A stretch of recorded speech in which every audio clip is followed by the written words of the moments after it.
Brother B.A. Ben Abraham, and I'm your host of the Man Up segment on Debate Talk For You platform.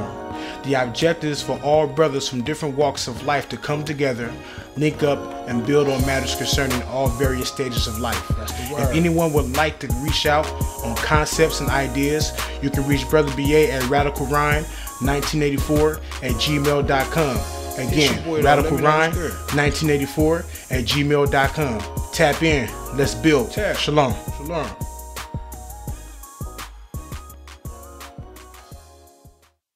Brand disclaimer. The views and opinions expressed by individuals on this platform, the callers plus invited guests, are their own. The information you hear does not reflect the overall views of all parties associated with this brand. We encourage everyone to research all things heard live or via archive for edification purposes. Discretion is advised.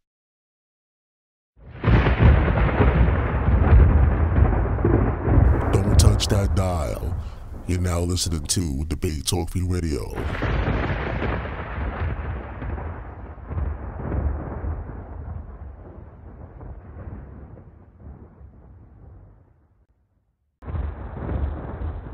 Hey, shalom everyone, and welcome to another segment of Debate Talk For You, produced by Sal Showtime.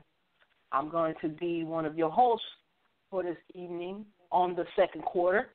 My name is Sister Shan-T, or on my Facebook page, social media, Shan-T Doc, or on my YouTube channel, I am 916 Shan. I am delighted to be back again, and I'm so glad that Debate Talk For You is back in effect. South Showtime is healed and continuing to be healed. We thank the Most High for hearing our prayers and delivering our brother from the hands of the adversary. All praise, honor, and glory to the Most High Yahweh. So want to say welcome to all those who are going to be listening, joining in now, joining in later. If you do want to call in, the number is 319-527-6239. Once again, the number is 319-527-6239. We're going to have a good lesson topics for you. I and Brother B.A. been working on this for a few weeks. A few people have been anticipating this, and we want to say thank you for those who are tuning in, listening in. May the Most High, bless you. May the Most High send the Spirit to help you come to a sound conclusion and get that knowledge and understanding. And we just ask that you take everything into perspective, and seek the Most High for yourself and make sure you get and sustain a personal relationship with the Father. So I just wanted to give that brief introduction. And Sal, what up with you, Sal? Hey, what's going on, family? How you doing? Second quarter is back, y'all. The second quarter is here. Make sure you get your pen and pad ready. Take down some notes, as I always say. And you know that number, 319-527-6239. Of course, without further ado, we got to bring in the second host of the show, B.A. Welcome to the show. Yo, what's the word, everybody? All praises due to the Most High Supreme Intellect known as Yahweh, in the name of His only anointed known as Yeshua the Christ. Man, it feels good to be back live and active. Debate Talk For You, man. The second quarter, I'm feeling so good.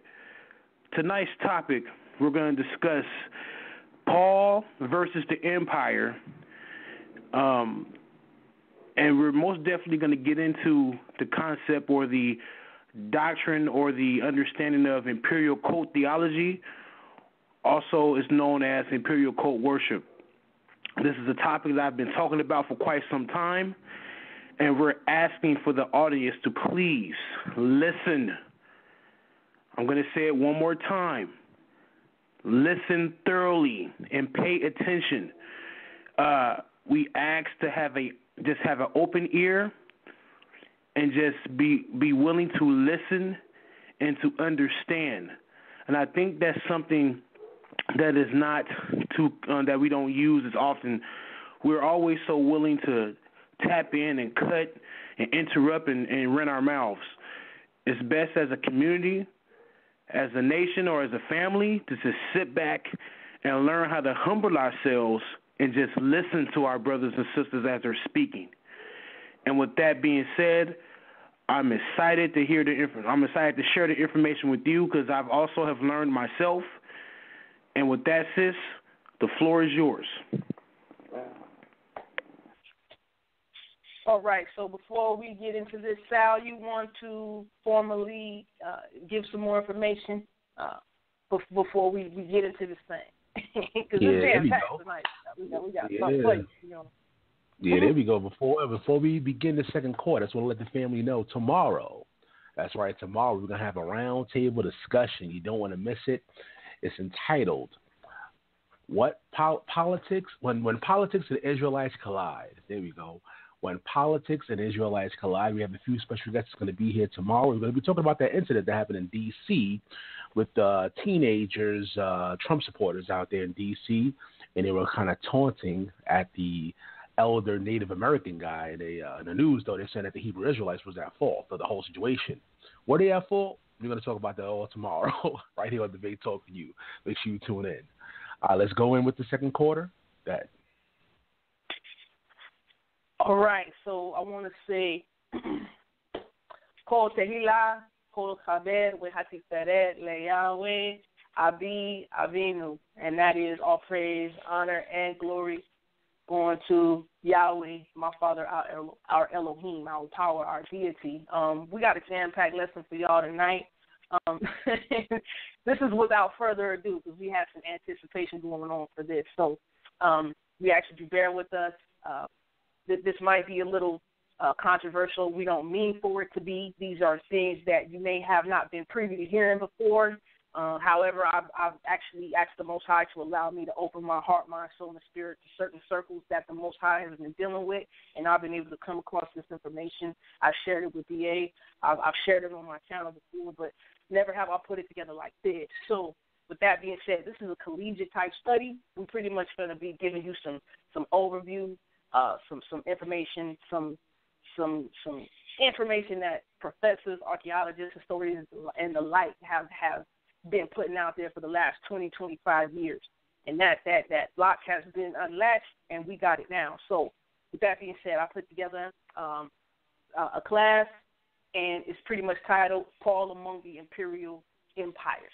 All right, Paul Among the Imperial Empire. Now, I chose to name it that because a lot of people don't believe Paul was actually an official apostle, and that is because we may not understand first century A.D.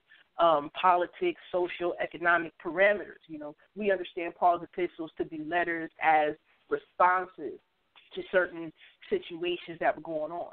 So to understand that, you have to know the context, and what we mean by context is the people that Paul was talking to, what land they were in, what time frame they were in, what political climate was in play at the time, you know. So I got four sources.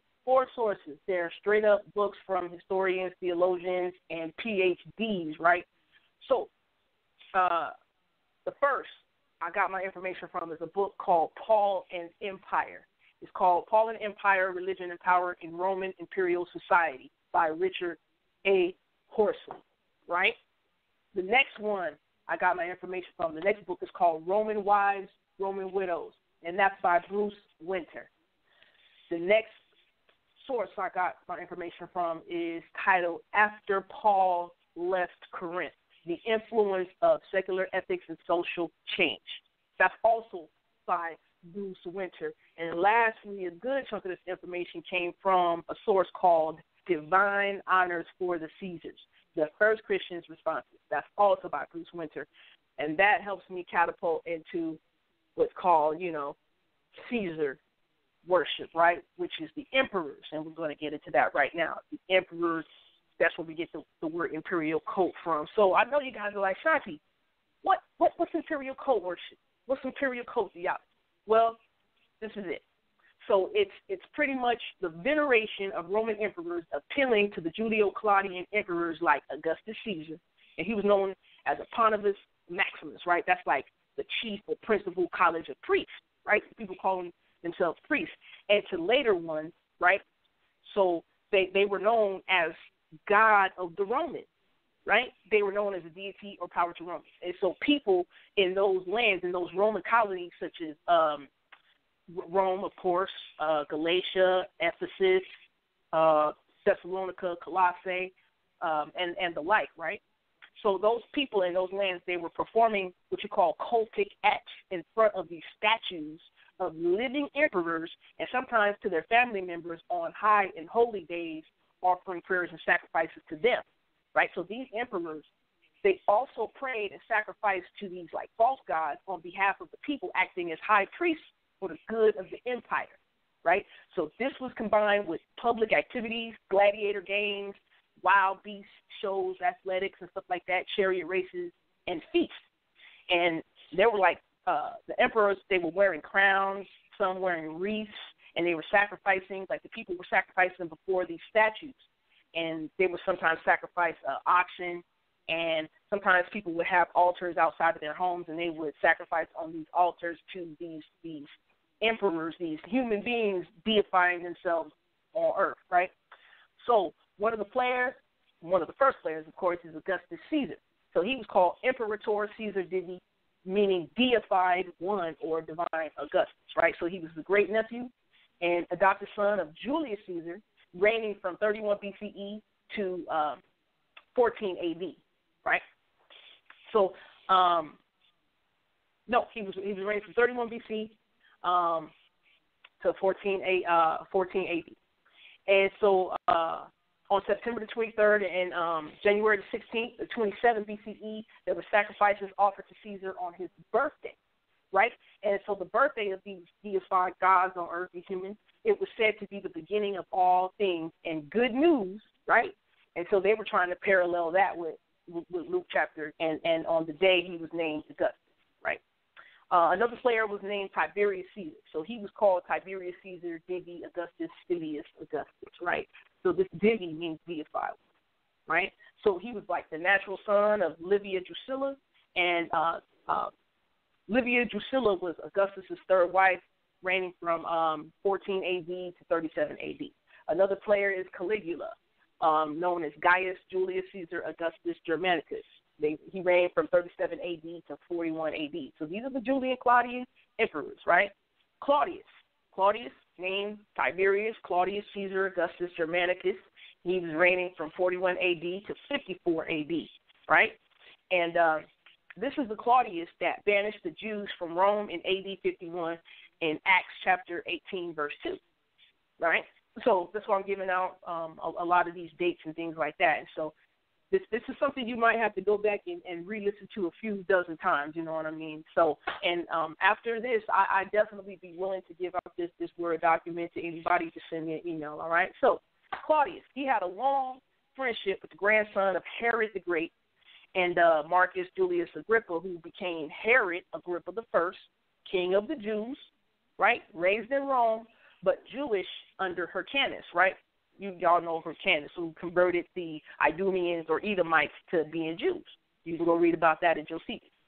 So he publicly decreed Jews in whole world under our sway should observe customs of their forefathers unhindered, which was a legal term, however, already implemented by Augustus for Jews in Rome, in Delos, Alexandria, and Asia. We're pretty much dealing with Anatolia, which is Asia Minor or modern-day Turkey, and then we're dealing with a lot of that area, right? Another player, Nero. There's a description of Nero, and to signify his presence in Corinth at these Isthmian Games, Isthmian, Isthmian Games on November the 29th, 67 AD, and he was to be worshipped at the existing altar dedicated to Zeus the Savior by citizens of Greek city Akratia, right? Last player, Julius Caesar. So he was officially deified in 42 BCE. So this is BCE before Common Era. This is before those who believe in Yeshua as Messiah, right? This is before Yeshua walked the earth in flesh, right? You see these things being implemented way before, you know, that person we believe historically existed came onto the scene, right? So Julius Caesar, he was officially deified in 42 BC, and in 44 BC, he founded Corinth as a Roman colony, albeit Corinth was a Greek province until Rome sacked and burned it in 146 BCE. All right, so you probably heard of the term Tale of Two Cities, right? So pretty much Corinth is like the Tale of Two Cities. There is a Greek Corinth and there's a Roman Corinth, right? So pretty much we're going to talk a little bit about both, all right, as one. All right, so the Imperial cult worship. It took place mainly in these Roman colonies in central Anatolia. That's pretty much, modern-day Turkey, right? And this it took place at these temples dedicated to these emperors known as Caesars in the time of Augustus and Tiberius, right?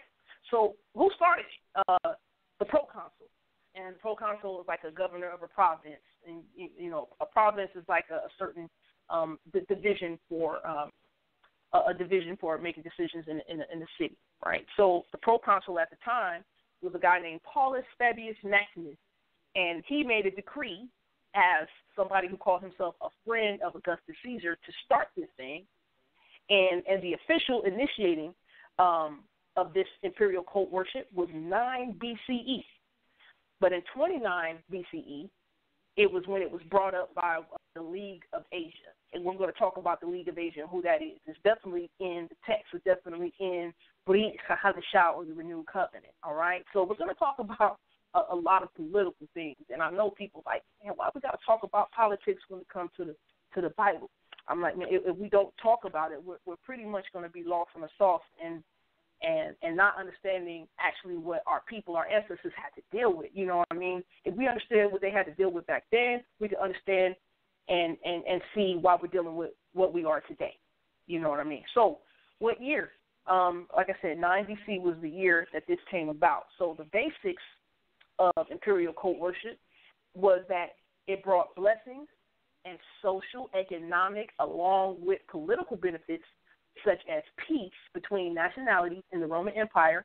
And there's like evidence of coins in Thessalonica showing like crown heads of Julius Caesar on one side of the coin, and on the other, Augustus with the word Thessalonica, right? So pretty much, I believe it's like Matthew chapter 22, when the Messiah said, render unto Caesar what Caesar. It's pretty much, if you had a coin with Caesar on it, that was pretty much your deity, right? And then when the Israelites had possession of some of these coins, they had money changers in the temple, because you pretty much could not put in the offering of a coin that was embroidered or engraved with Caesar on it. You know what I mean? So let me continue. All right, there were inscriptions found on temples in a place called Sardis, the province of Asia, and there's coins in Sardis with Nero Caesar and Octavia on it. There's even a wreath made of corn that was found, and we could look at that in like Revelations chapter 3. So Nero, his inscription was in the presence of Corinth, right? Like I said, at the Isthmian Games, and he was pretty much again to be worshipped as at the existing altar dedicated to Zeus. So the Romans, yeah, they did have their savior, right? And they wanted to call their savior Zeus, right? So we're actually going to put out information to help people differentiate between, the Most High Yahweh as an Elohim versus, these man-made deities who were, wanting people to worship them, all right? So, B.A., get ready for me real quick. So, how did Christians cope with this? So in this lesson, I'm going to talk about Christians. Christians were called that because they were Israelites who believed in Yeshua as Messiah, or they believed in Jesus as Christ. They believed in he who saves, right, as the anointed person who was deemed to do this task for Israel, right? So, B.A., could you read Mark chapter 12, verse 17? Mark chapter 12, verse 17. Most definitely Mark chapter 12. And we have it, verse 17. And I'm pretty sure a lot of us are familiar with this one. And it reads, Jesus or Yeshua said to them, give to the emperor the things that are the emperor's, and to Elohim or God the things that are God's. And they were utterly amazed at him. Think about that, brothers and sisters. Why do you think they were openly, or why do you think they were so amazed or utterly amazed? Think about that.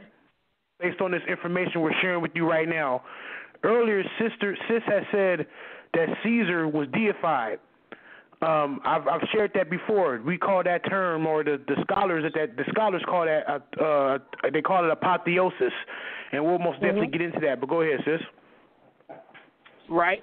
Apo is Greek word meaning from, and theosis means God. Like you're saying, like you're from a God. You know what I'm saying?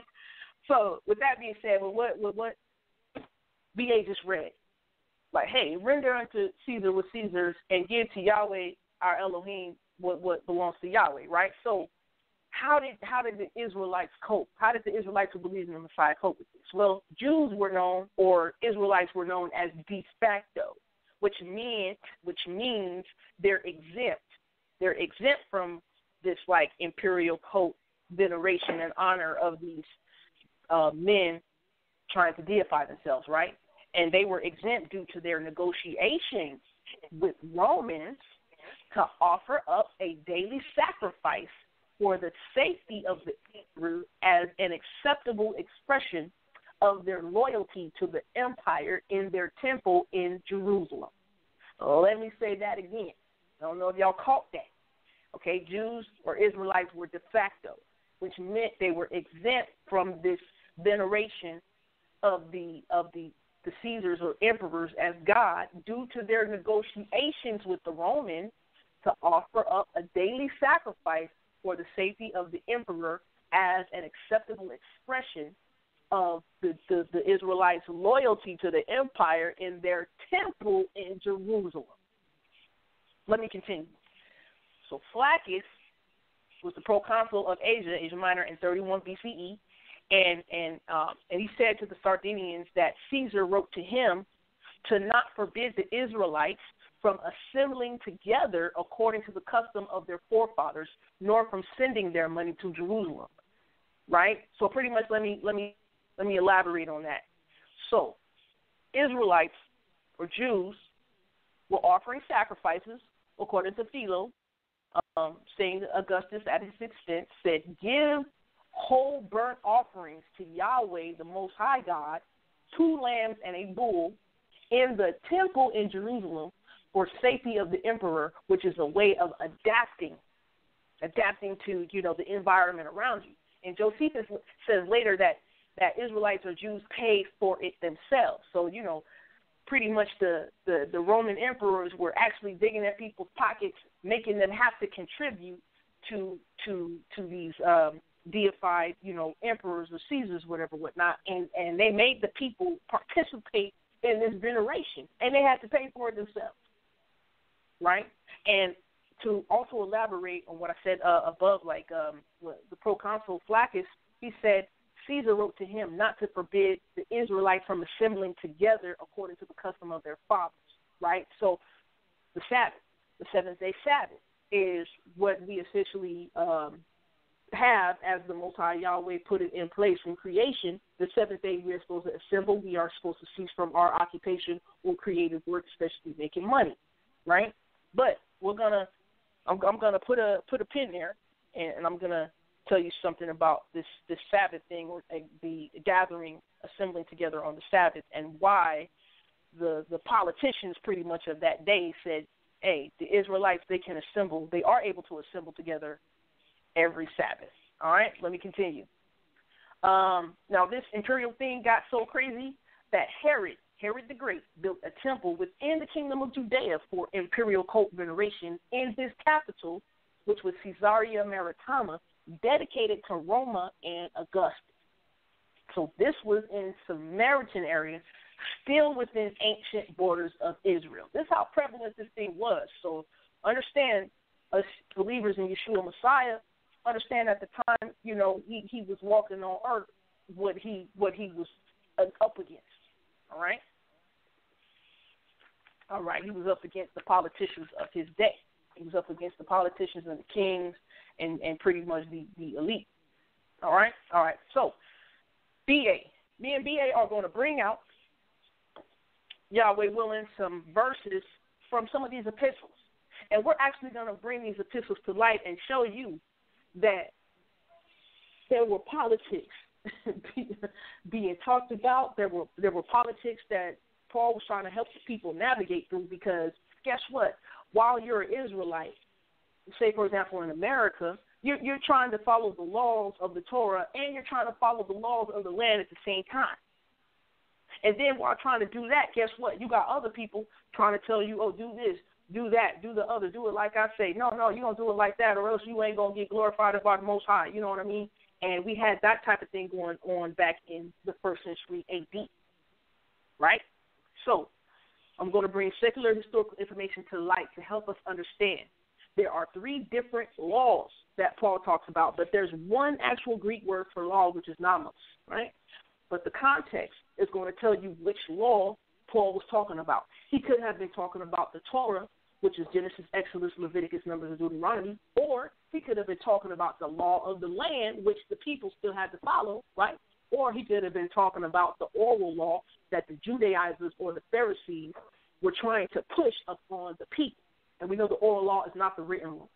Okay, it's pretty much traditions and customs that, you know, some of them are okay, some of them are not okay. But when you actually try to put the oral law above the Most High's written laws as commandments and have-tos, you're actually nullifying the written law, and that's a violation of the Torah itself. All right, so BA, Acts chapter 17.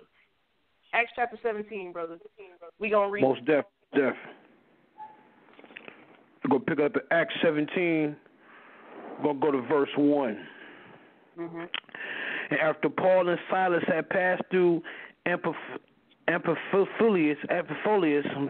excuse me, my pronunciation on that, and Apollonia, they came to Thessalonica, where there was a synagogue of the Jews.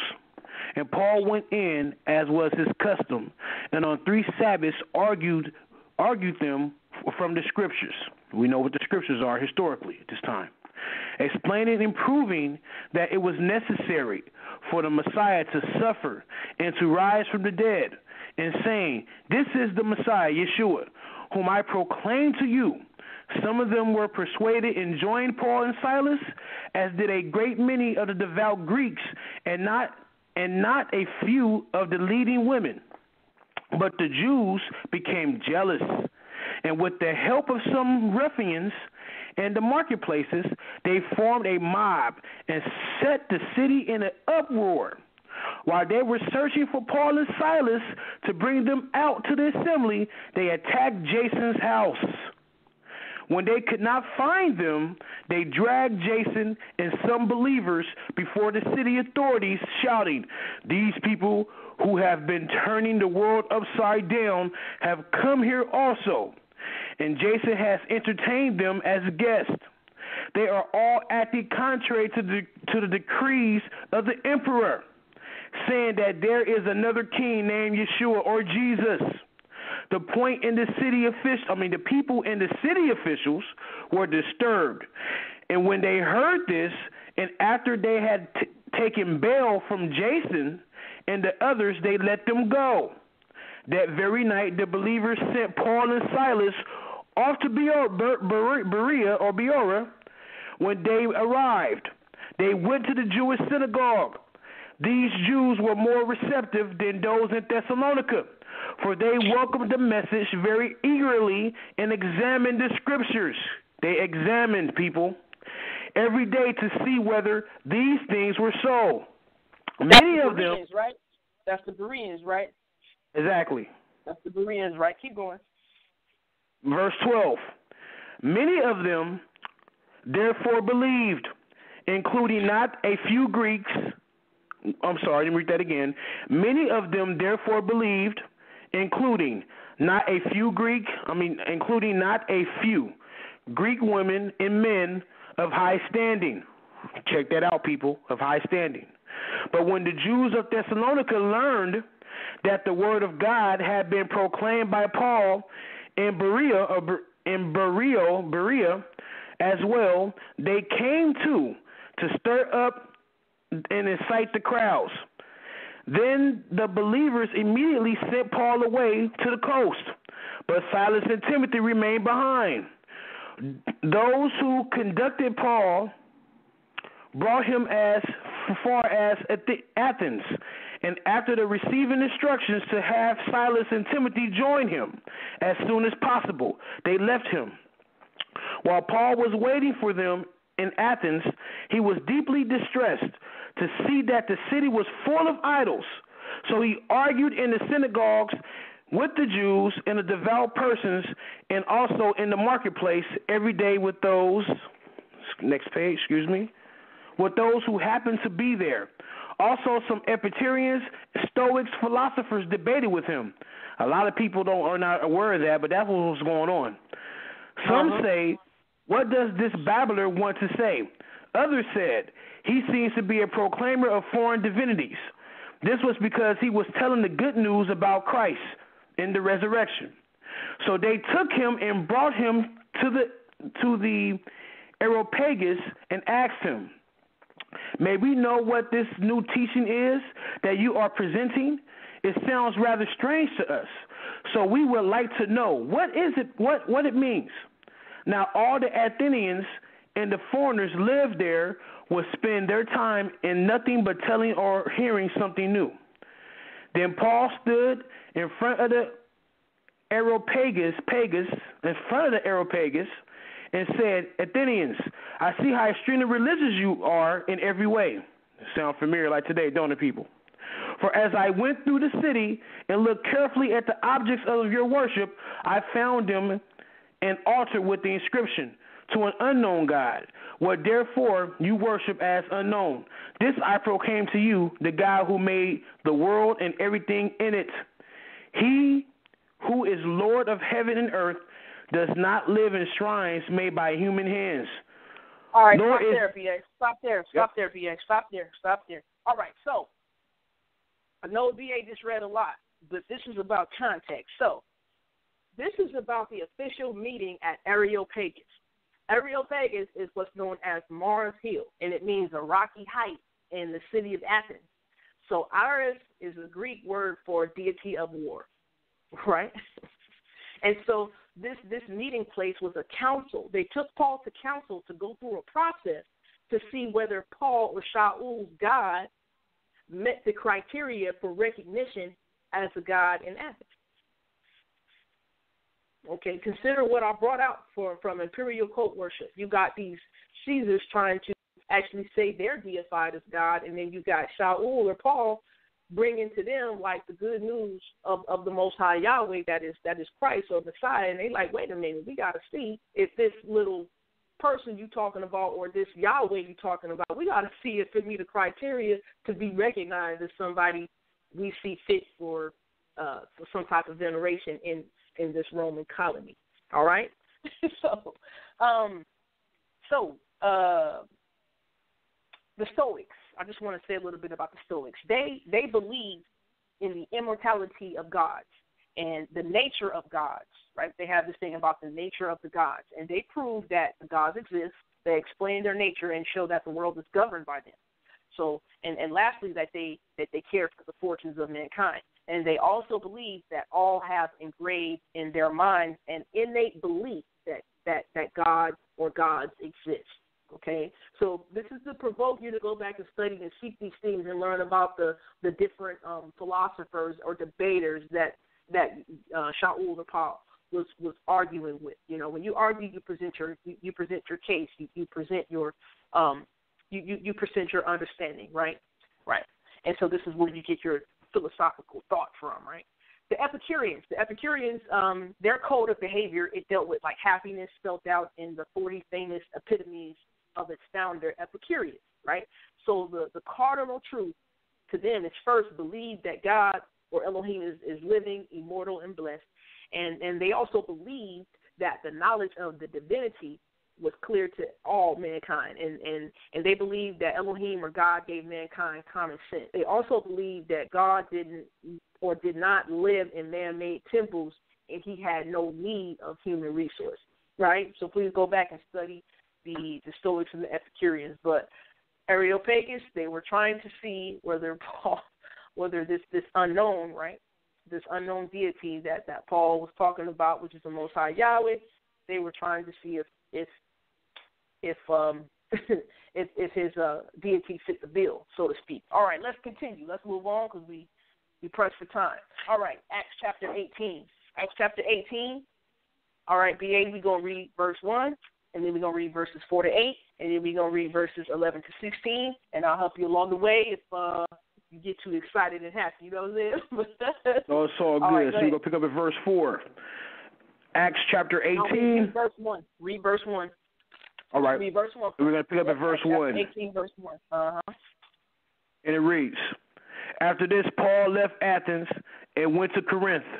There he found a Jew named Aquila, a native of Pontus, who had recently come from Italy with his wife Priscilla, because Claudius had ordered all Jews to leave Rome. Paul went to see them. All right. Start at verse 4 now. We're going to skip around a little bit for time's sake. Verse 4. So read verses 4 to 8. Most deaf. Every Sabbath he would argue in the synagogue and would try to convince Jews and Greeks. When Silas and Timothy arrived from Macedonia, Paul was occupied with proclaiming the word, testifying to the Jews that the Messiah was Yeshua, or Jesus. When they opposed and reviled him in protest, he shook the dust from his clothes and said to them, Your blood be on your own hands. I am innocent. From now on, I will go to the Gentiles. Then he left the synagogue and went to the house of a man named Titus Justus, a worshiper of God. His house was next door to the synagogue. Read verse 8 too? Yeah, read verse 8. Yes, I'm sorry. Crispus, the official of the synagogue, became a believer in the Lord, together with all his house, and many of the Corinthians who heard Paul became believers and were baptized. All right, so pick it up at verse 11 and read all the way to verse 16. Most deaf. And it reads, verse 11. He stayed there a year and 6 months teaching the word of God among them. But when Gallio was proconsul of Achaia, the Jews made a united attack on Paul and brought him before the tribunal. They said, This man is persuading people to worship God in the ways that are contrary to the law. Uh-oh, and we're going to get into that. The law of the land, boy. The law exactly, of the land. The Imperial cult worshippers. The doctrine of the landlords. That's right. Most definitely. For those who look in your concordance or your lexicon, look up that word law. Let's keep going. Mm-hmm. Just as Paul was about to speak, Galileo said to the Jews, If it were a matter of crime or serious villainy, I would be justified in accepting the complaint of you Jews. But since it is a matter of question about words and names in your own law, see to yourselves, I do not wish to be a judge of these matters. And he dismissed them from the tribunal. That was verse 16? Mm-hmm. And he drove them away from the tribunal or judgment seat. All right, so let me give an overview of that, right? So Corinthian Israelites or Corinthian Jews attempted to initiate criminal action against Paul, but failed when they went before Gallio, who was then the proconsul of Achaia in AD 37 in the time of Claudius. So Paul was accused of what's called collegium illicitum. He was accused of illegal assembly of a company or corporation because Augustus Caesar initiated legislation that made it illegal for any association to meet more than once a month. Gallio said this is about the law that is yours, which was Torah law. And remember I said that Israelites or Jews were de facto, right? And I'll remind you of that again. So they were de facto, which means a Israelite or Jewish gathering, which means they were excused or exempt from participating in imperial cult veneration on Rome holy days in the pagan temple of Corinth, right? So remember when I said up top a little bit that Flaccus was the proconsul. He said, don't forbid the Israelites to assemble together according to the custom of their forefathers. Well, if the Israelites were exempt, they needed to meet once a week on the Sabbath, right? But guess what? It was a law of the land, for any like company or corporation to meet more than once a month. So the Israelites had to deal with the politicians in that day. Like, yo, we according to our law, which is Torah law, we got to do this. We got to meet once a week on the Sabbath. But your law of the land says, you know what, we can only meet once a month. Well, how can we do this? And there were some negotiations made, right? So Galileo said, you're not violating any law of the land because your law for that, right, trumps what we got over here. All right? I hope things are coming into light a little bit, all right? We're going to continue because we press for time. We want to open it up for questions and answers later on, right? So, Brother VA, you're doing such a good job, my brother. I appreciate it. Thank you. Let's go to Romans chapter 13. Romans chapter 13. And we're going to read. And I would just like to say on my way there, you see what happens when you go through a little bit of history and you line up with the scriptures? You see, we want to do this in the Tanakh, but for some reason when it comes to the right side of the book, we can't do that. It's just, it's impossible. But you see how it all makes sense when we read in context historically, and then we put the apostles and the gospels right next to it? Doesn't it sound much clearer? And why debate the New Testament? Those days are over. You rock with it or you don't. It's that simple. But let's go to Romans chapter 13. Yeah, Romans chapter 13, verses 1 to 7, please. And it reads, verse 1, let every person be subject to the governing authorities, for there is no authority except from the Most High God, and those authorities that exist have been instituted by God. Therefore, whoever resists authorities resists what God has appointed, and those who resist will incur judgment. For rulers are not a terror to do good conduct, but to bad. Do wish to have no fear of the authority. Then do what is good, and you will receive its approval. For it is God's servant for your good. But if you do what is wrong, you should be afraid of the authority. Does not bear the sword in vain. It is the servant of God to execute wrath on the wrongdoer. Therefore, one must be subject not only because of wrath, but also because of conscience. For the same reason you also pay taxes, for the authorities are God's servants. Hold on, go next page. Busy with this very thing, pay to all what is due. Them taxes to whom taxes are due, revenue to whom revenue is due, respect to whom respect is due, honor to whom honor is due. Now, before you go, sis, I know a lot of people like to run here and create a whole bunch of folly. But with history, when we look at these historical sources, we're going to get a much wider, and when I don't want to say wider, we're going to get a good view of what Paul was talking about. But go right ahead. All right. So did you read all the way through verses 7? Yeah, I read all the way to, verse 8. I read to verse 7. Read verse 7. Okay, so you said, render therefore what is due to them, tax to whom tax is due? Yeah, I read that. All right. Sorry about that. So, with that being said, so Paul wants the Romans to know and understand that Israel being subjected to God hardening was not their fault. Paul wants them to understand that Israel being subjected to God's hardening was not their fault. Like Israel themselves has stumbled. So in exile, they must suffer distresses because through them you learn, right? And that's a passage from Hebrews. I want to read it, chapter 5, verse 8, real quick. Let me see here. So it says, we're talking about Messiah as being a son. He learned obedience by what he suffered. So when you learn obedience by going through some hardships, right? So these political authorities set in place by Yahweh, to which you subordinate to, are not good or permanent. Just what it is for now, other than resistance to safeguard the weaker around new converts and Israelites struggling to rebuild their community in the wake of imperial violence, right? So the Most High hardening the heart of some Israelites was not the Romans' fault. Like some Romans were actually converting out of paganism and coming to Yahweh through the covenant, right?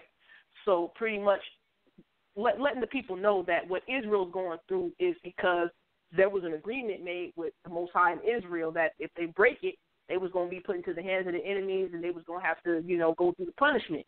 You know what I mean? But this is all in place by the Most High. The Most High is in control of that thing. You know what I mean? But you learn obedience through the suffering. You're supposed to learn and get corrected by what you're going through, the pain and the suffering. You know what I mean? And then you'll actually want to correct yourself and do what's right and righteous and continue upholding the covenant like you're supposed to. All right? All right.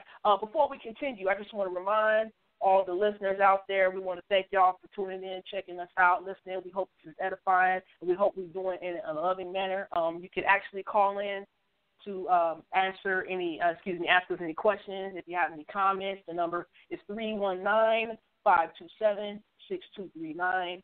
Once again, the number is 319-527. All right, if you have any questions, comments, or concerns, I know this is a lot to digest. We're willing to answer. We're willing to talk, converse, all that. You know what I mean?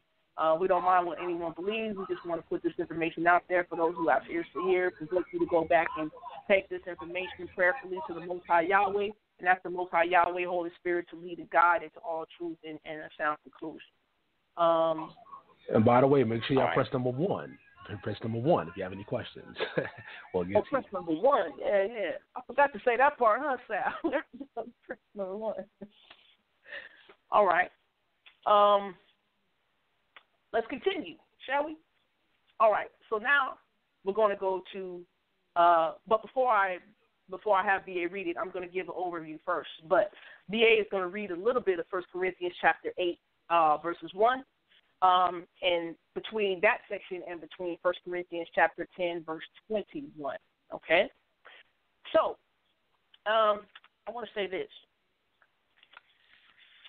Some Christians or Israelites who believe in the Messiah, they start to compromise and they start to make excuses to try to actually participate in these rightful feasts of these deified human gods, right?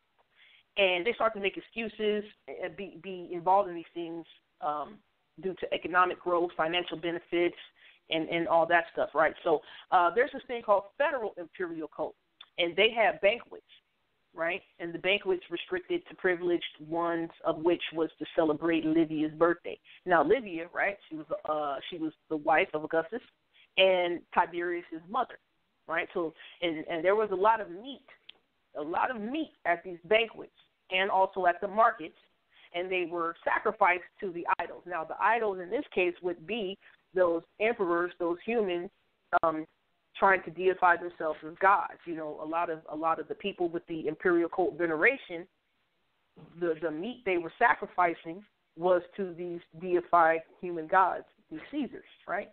So, as citizens of the Roman colony, the Israelites who believed in the Messiah, or Christians, right, they had a right to partake in these things. So they were trying to justify eating these meats, saying that they know there is no God but one. So Paul was concerned that some would fall back into paganism or idolatry, right? So that's what was going on. So in this imperial cult veneration, you had a lot of meat or food sacrificed to these emperors when they would be deified as gods. All right? All right. VA, do you have some selections to read for us from 1 Corinthians chapter 8, 9 or 10? Most def. So you want me to start from up top or start? You said verse. Where we want to start from? Well, I don't want you to read all of it. Just the ones that stand out as to what I did the overview of. Most definitely would like to look. One verse that points out to me, I'll read it. Mm-hmm. I'll start at verse 4.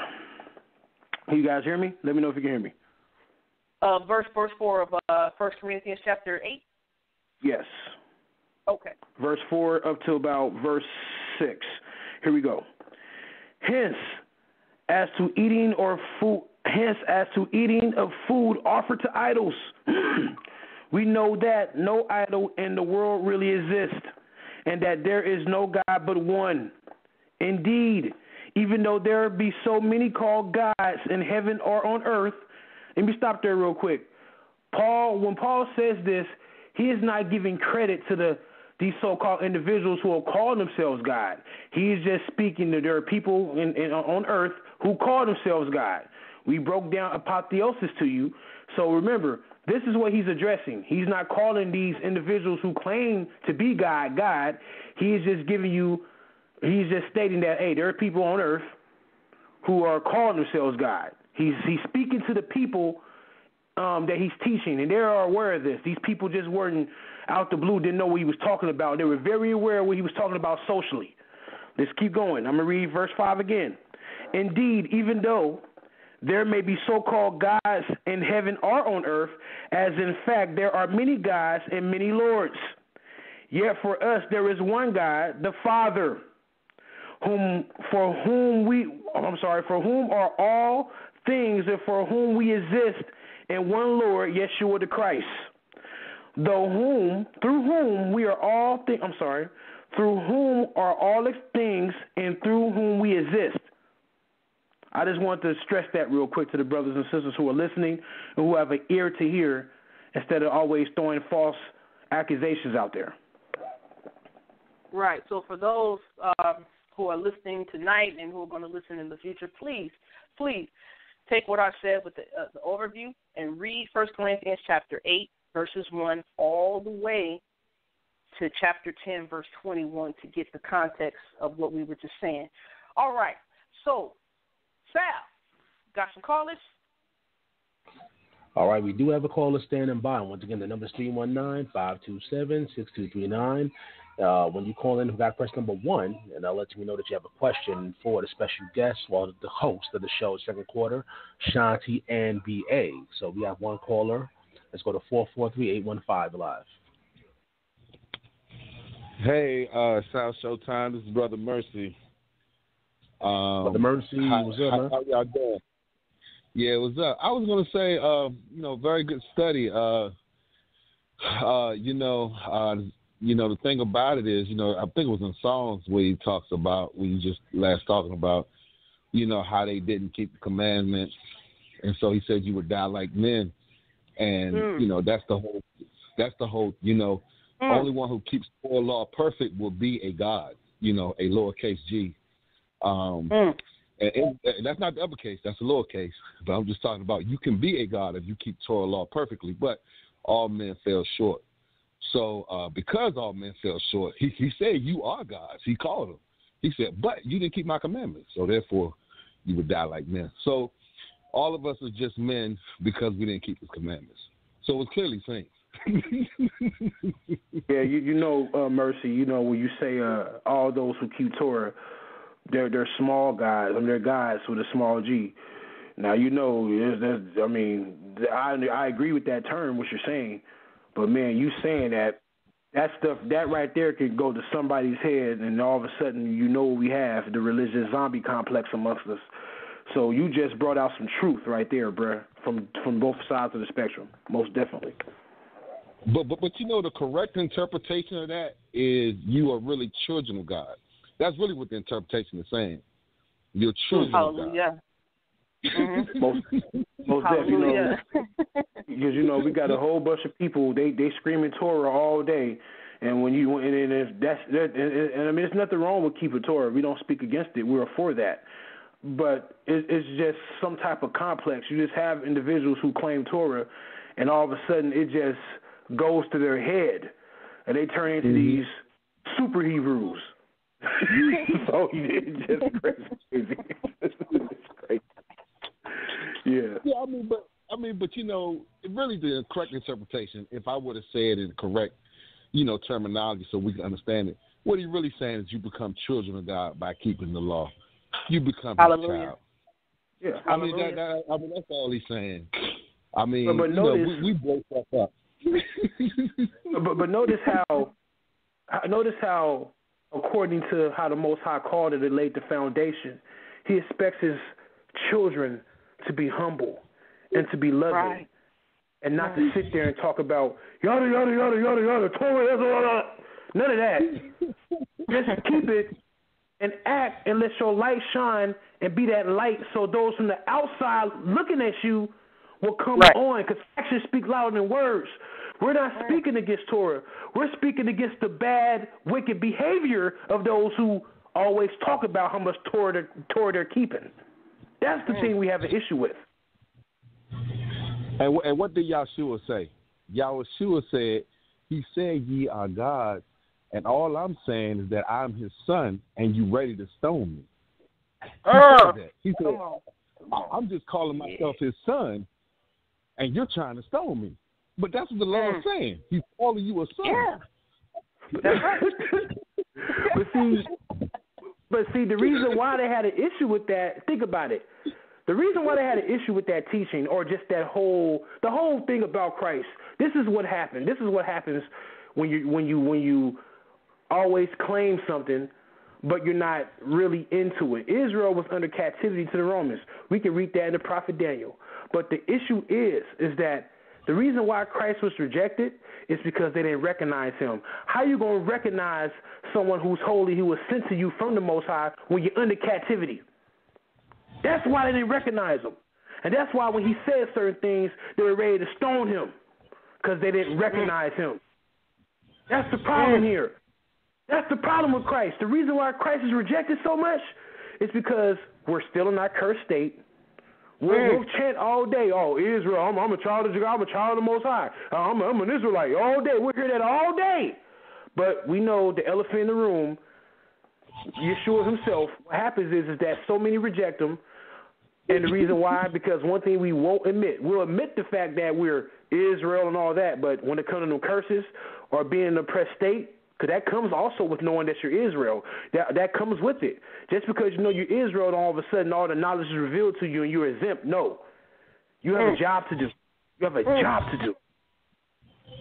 And guess what? Israel in an oppressed state, they couldn't do their job. So that's why the Romans, that's why the Babylonians and the Persians and the Greeks was always knocked one upside their head. And guess what today? We get knocked upside our heads still today. And, you know, the thing about the whole thing, you know, and one time they said, yeah, you know, you a son of God. You a child. I am too. We all have God as our father. And then he tells them, he said, if you had God as your father, then you would do as Abraham did. That's right. When Abraham heard the good news, did he try to kill the person with the good news? Or did he listen? So when someone brings you good news, you're not supposed to kill the messenger. You're supposed to accept the good news. Abraham received the good news gladly. So if you receive the good news gladly, then you're a child of Abraham. But if you don't accept the good news, what you come to bring? Good news. Good news. You know, you got to have good news, brother. You got to have some good news, man. And so if you ain't got no good news, man, then how you going to be a child of the Most High and you ain't got no good news? Hey, and I would just leave it at that. I got nothing else to say. I've been saying, I've been sitting back and just allow things to come, to just happen. And you know me, every now and then I just kind of get into it. But you said a whole mouthful right there. And I'm praying and I hope that everybody who's listening to this conversation think about that. Please think about that. Hey, Brother Mercy, I thank the Most High Yahweh for you, brother. Thank you for calling in. Thank you for supporting, and thank you for your comment. If I could add to what you were saying, this is John chapter 1, elaborating on what you said about the Messiah, right? Trying to convey the message, trying to actually bring the written Torah to a full and complete understanding and meaning, right? So this is John chapter 1, starting at verse 11. It says, he came to his own, and his own did not receive him. But as many as received him, to them he gave the authority to become children of Elohim, to those believing in his name, who were born of blood, nor of the desire of flesh, nor of the desire of man, but of Elohim. To the Most High be the glory. I just wanted to add that to you. Thank you for your comment, Brother Mercy. Let me ask you one question, sis. Who is that talking about, the latter part of that in John, who you're talking about? Who is that? Who are those people he's talking about, the writer? Talking about us. We could become the children of Elohim, those who believe in the name and the authority, the character, reputation. Right? No, I agree. I just wanted you to bring out one more thing. Who else? Is that also... Messiah. You want me to say it?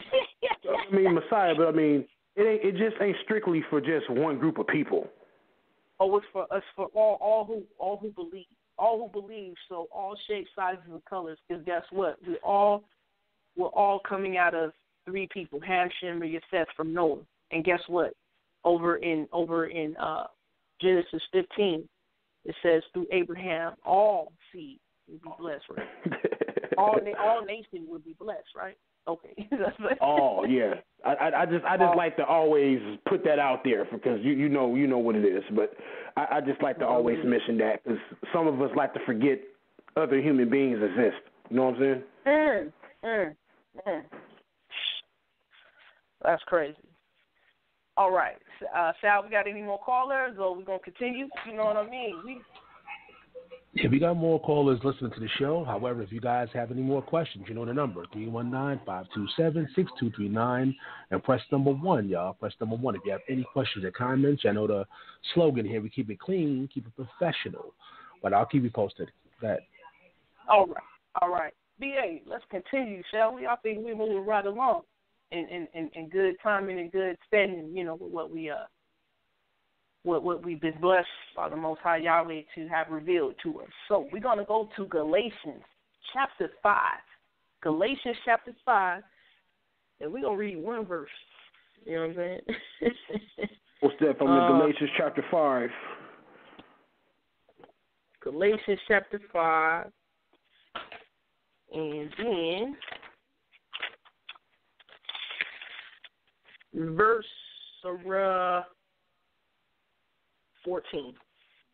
Verse 14. Actually, let me see something here. Actually, no. Let's do this. Let's read Galatians chapter 5, verse 1 to 14. Excuse me, BA. Verse 1 to 14. Yep. Most definitely. Galatians chapter 5 and verse 1. I'm reading from a Greek interlinear version of the New Testament. It reads a little different than from the King James. For freedom Christ set us free. Stand firm, therefore, and do not submit again to a yoke of slavery. Listen, I, Paul, am telling you that if you let yourselves be circumcised, Christ will be of no belief to you. Ain't that something? Once again, I testify to every man who lets himself be circumcised that he is obliged to obey the entire law. You who want to be justified by the law have cut yourselves off from Christ. You have fallen away from grace. For though the Spirit by faith we eagerly wait for the hope of righteousness, for in Christ Yeshua, neither circumcision nor circumcision counts for anything. The only thing that counts is faith working through love. You were running well. Who prevented you from obeying the truth? You were running well. Who prevented you from obeying the truth? Some persuasions does not come from the one who calls you. A little yeast leavens the whole batch of dough. I am confident about you in the Lord that you will not think otherwise. But whomever is it that is confusing you will pay the penalty. But my friends, why am I still being persecuted if I am still preaching circumcision? In that case, the offense of the cross has been removed. I wish those who unsettle you would castrate themselves. For you were called to freedom, brothers and sisters. Only do not use your freedom as an opportunity for self-indulgence, but through love become slaves to one another. For the whole law is summed up in a single commandment. You shall love your neighbor as yourself. All right, stop right there, B.A. All right, so I had B.A. read Galatians chapter 5, verses 1 to 14. And this is one of those passages that people like to say, well, Paul was against Torah. People think Paul was speaking against circumcision. I'm going to explain a little bit. But if you want to get into in-depth detail that I don't have necessarily the time to go into on the show, please get at me on, like, my email or something. But let me give you an overview, and then I'm going to read something else from the Talmud. The Talmud is the oral law, all right? So he says, Paul, in Galatians chapter 5, he says, you were running well. Who held you back from obeying the truth? We're going to talk about that, who that was. And we're going to talk about this persuasion, right? And we're going to talk about this persuasion. You know, there was a phrase for them, a little leaven leavens the whole lump. That's from Matthew chapter 16, right? So let me explain. The provincial imperial cult for Augustus and Rome was founded in the Roman province of Galatia in 25 BCE, okay? So guess what? Imperial cult veneration was going on in Galatia in 25 BCE. So pressures to be or not to be circumcised was one reason to be in right standing with the authorities in the province, right? So their meetings, the Israelites, their meeting once a week would be legit. Their honors to Caesar in the Jerusalem temple would be within the parameters, right, of the law of the land, and they would not be required to give honors in the imperial cult temple. So people were getting circumcised, right, because they wanted to prevent persecution from legal prosecution of the law from the law of the land, not because they are motivated by Torah law. Okay? So let me say that again. If you're going to be circumcised for the reason Torah law gives it. Don't get circumcised to try to prevent yourself from being persecuted by man. You know? So Paul was actually making sure the people checked their motivation. He made sure they checked their spirit or heart to make sure they were doing these things for the righteous reason, right? So there's another thing, right? So some people were not getting circumcised to be motivated to do it from the Torah law. They were being motivated to do it from the oral law, or what's known as the Talmud, all right? So in the Babylonian section called Nedarim 32a, this guy named Rabbi Judah Nachmani, he says, great is circumcision, for it outweighs all the other commandments of Torah. And so Paul says they were not keeping Torah law. This was oral law, right? So your original reasons for circumcision should be definitely coming from the authentic source. Oral law, that was pretty much one of those Pharisaical thoughts, right? The Pharisees, they had these fence laws, right? And they said circumcision outweighs all the other commandments, all right? So this is pretty much a man-made choice here. This is a man-made decision. This is one of those traditions that Yeshua was alluding to when he talked about nullifying the written law, you know, by your traditions in Matthew chapter 15. So let me read a little bit of Babylonian Talmud Nedarim 32a. Let me read what it says. It says, it was taught, Rabbi said, great is circumcision, for none so ardently busied himself with God's precepts as our father Abraham, yet he was called perfect only in virtue of circumcision, as it is written, walk before me and be thou perfect. And it is written, and I will make my covenant between me and thee. Another version of Rabbi's teaching is this, great is circumcision, for it counterbalances all the other precepts of the Torah, as it is written, for after the tenor of these words I have made a covenant with thee and with Israel. Another version is, great is circumcision, since but for it heaven and earth would not endure, as it is written, thus said the Lord, but for my covenant by day and night I would not have appointed the ordinances of heaven and earth. All right? So you see some of the different rabbis and sages, they came up with their own interpretation about circumcision. All right? So Paul is not against circumcision. He's against doing things for the incorrect intent. Your original intent should line up with the Torah law, what's written. Right? And nowhere does it say great is circumcision, for it outweighs all the other commandments. Abraham followed the Most High before he got circumcised. You see what I'm saying? So circumcision was one of those acts, one of those outward acts of faith, showing you faith with works. Right? Right. So, I didn't want to go too long into that, but if you want me to elaborate more on Paul was not against circumcision at all. He was not saying that circumcision isn't anything. He wasn't saying it is anything. He was pretty much correcting one of the Judaizers' pretenses back in that day, right? And he was also making sure people check their heart and their spirit to see if they're actually motivated to do something from the Torah law. All right?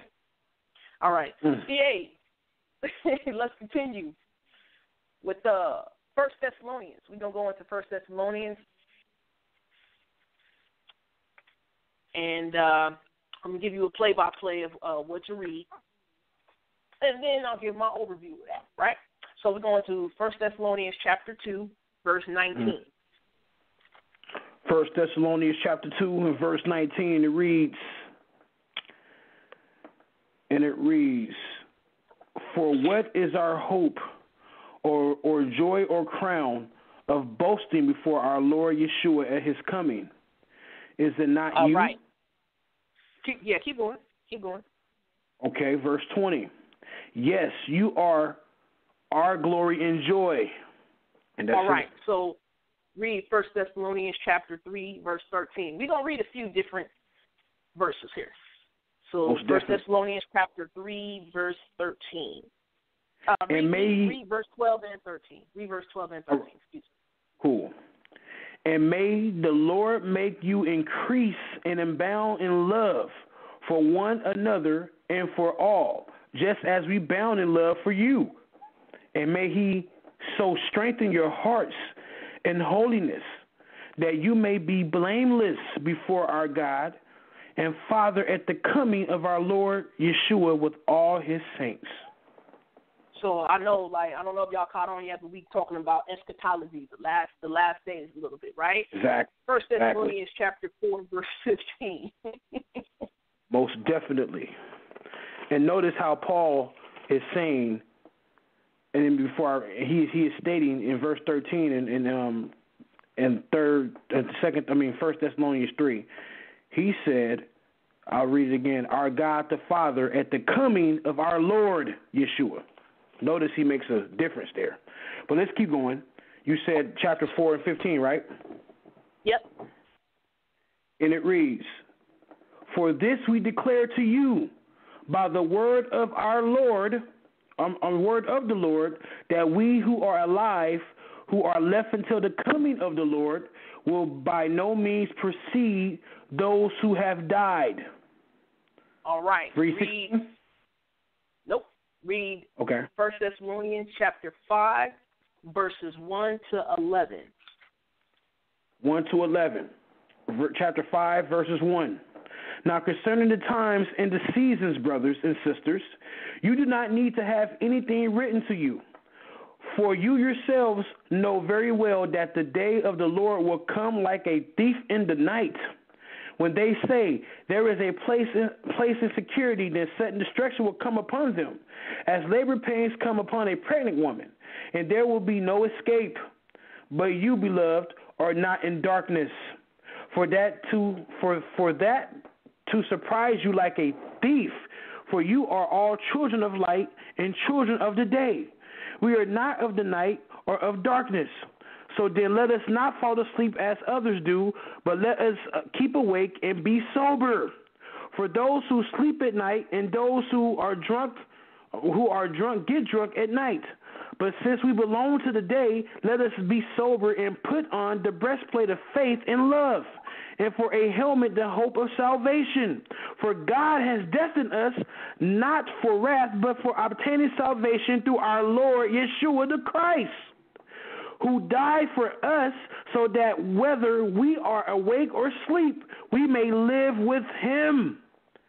Therefore, encourage one another and build up each other, as indeed you are doing. All right, stop right there, BA. Thank you. All right, so I think we got one more verse, which is chapter 5, verse 23.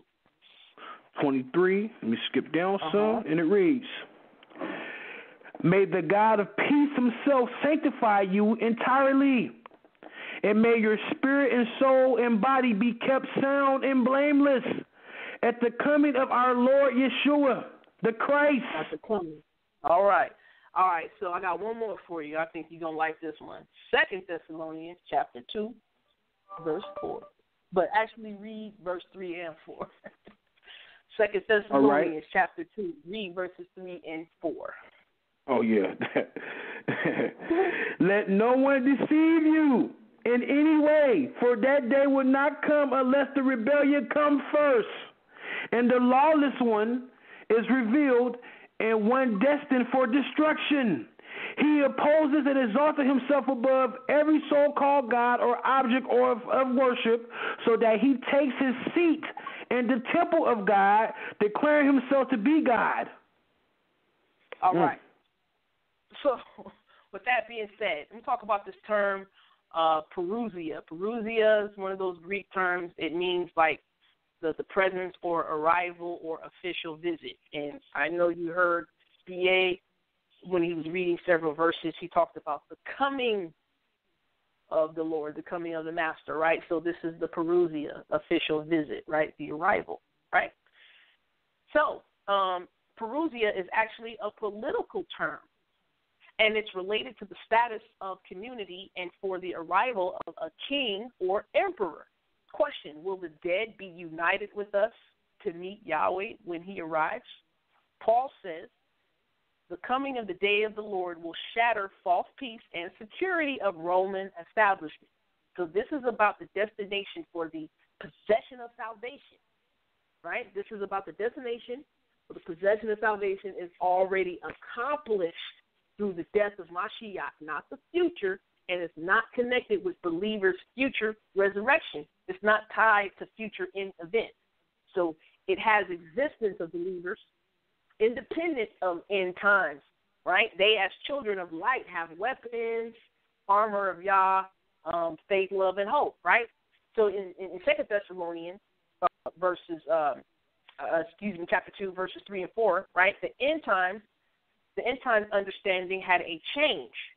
So Paul was accused of giving the new understanding, and he told the people to ignore it because it was false. He said the time had not come yet. It points to future. Right? You still there, B.A.? I'm sorry, Cisco. Right? What did you say? My fault. I have to step away for a quick second. Okay, no problem. I just wanted to make sure we were still on air because, sometimes the debate talk for you be tripping or whatever. All right. So, with that being said, Paul was making sure that people understood. He was accused of giving some newfound understanding to an arrival or an end days, right? But what was going on was there was a falsehood being told. He was telling the people to ignore it because the end time had not come yet. It points to something that's going to happen in the future. All right. So if you want to actually possess salvation, you have that accomplishment through the Mashiach already, right? And you don't have to wait for it, right?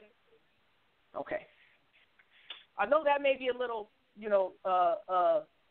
new to people to hear. But you can go back and re-listen to it. If you got any questions, comments, or concerns, make sure you press that one and ask. All right. All right. So lastly, we got something to bring out, and that is 1 Corinthians chapter 11, and verses 2 to 16. All right. B.A., I need you to read 1 Corinthians chapter 11, verses 2 to 16. All right. Most deaf. 1 Corinthians chapter 11, and we're going to pick it up at verse 2. And it reads, I commend you because you remember me and everything and maintain the traditions just as I handed them unto you.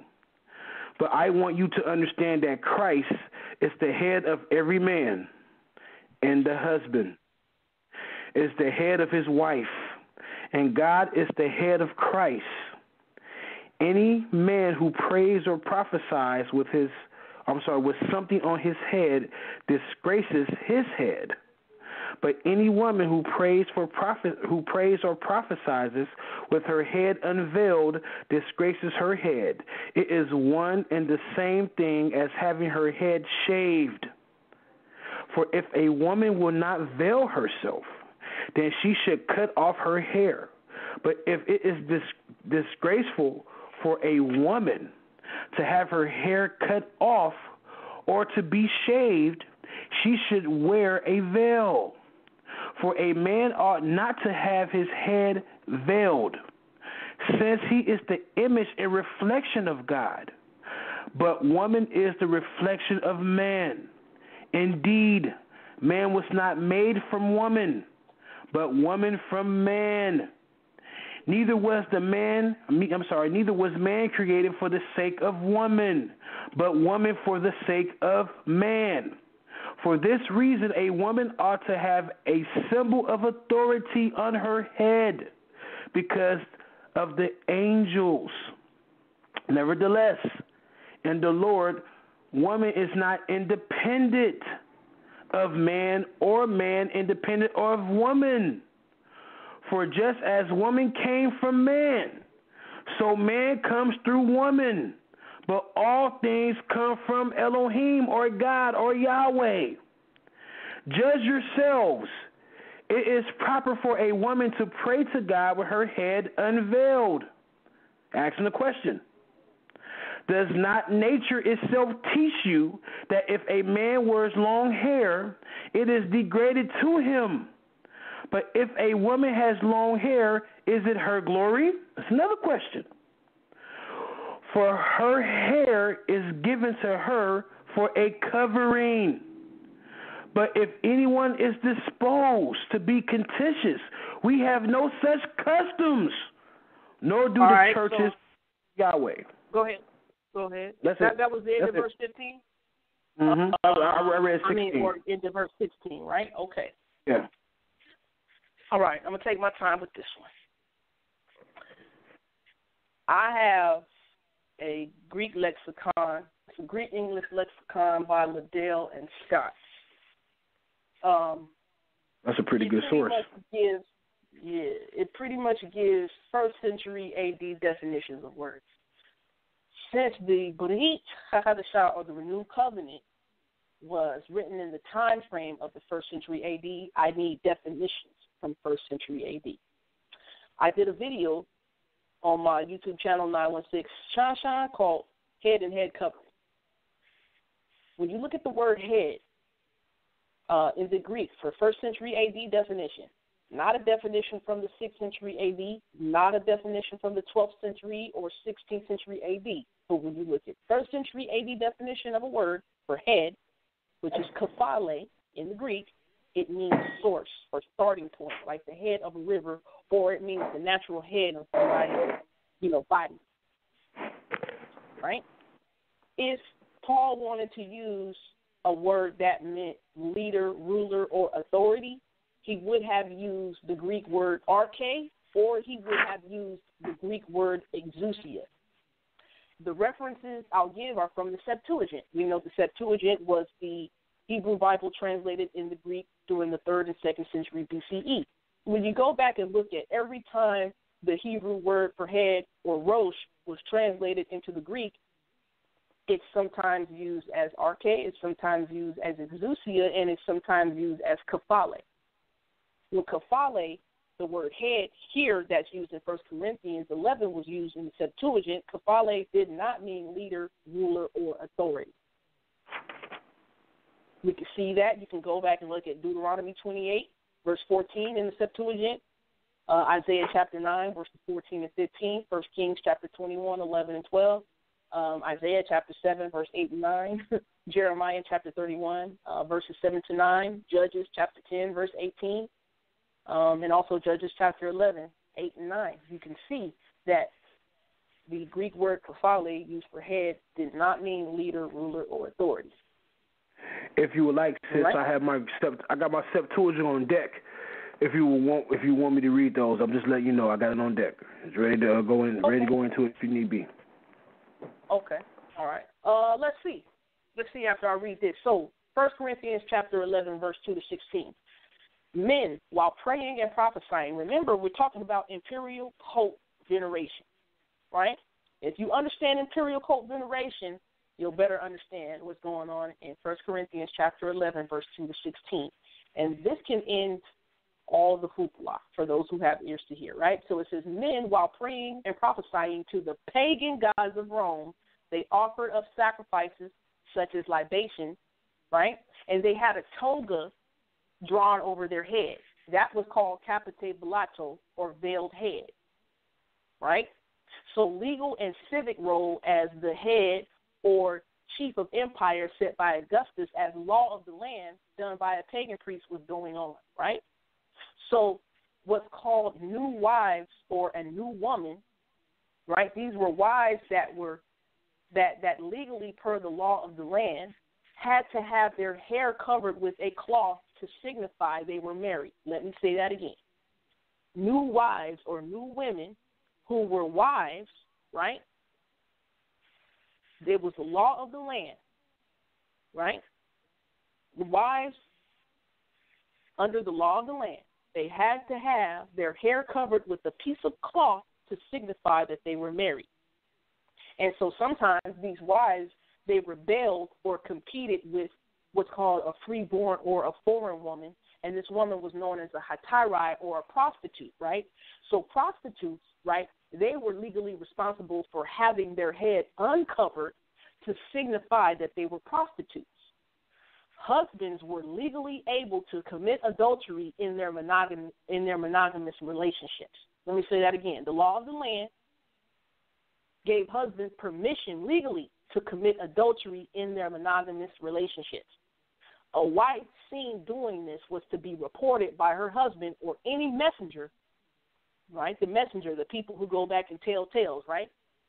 Right? They had to be reported by a messenger, and they could be liable to criminal punishment. So Paul was saying to the congregation, so that they could safely navigate through the laws of the land while they had their Sabbath services, right? They were converting over out of paganism, right? Paul was saying it's best for the men, the men coming into the faith of the covenant, right? It was best for the men not to portray themselves as pagan priests of the imperial cult worship, right? Paul was telling them, hey, don't put this toga up over your head and act like you were Roman God giving up these libations, right? And Paul was telling the women, look, don't be seen without this cloth on your head because it's the law of the land. We don't want you subjected to criminal punishment because it's the law of the land that says the Roman women had to be covered with the cloth if you were married. Okay? Now, about the head being short, there was a law in Cyprus. There was a law in Cyprus that said a married woman who was caught with being an adulterer, right, she had to have her head shorn.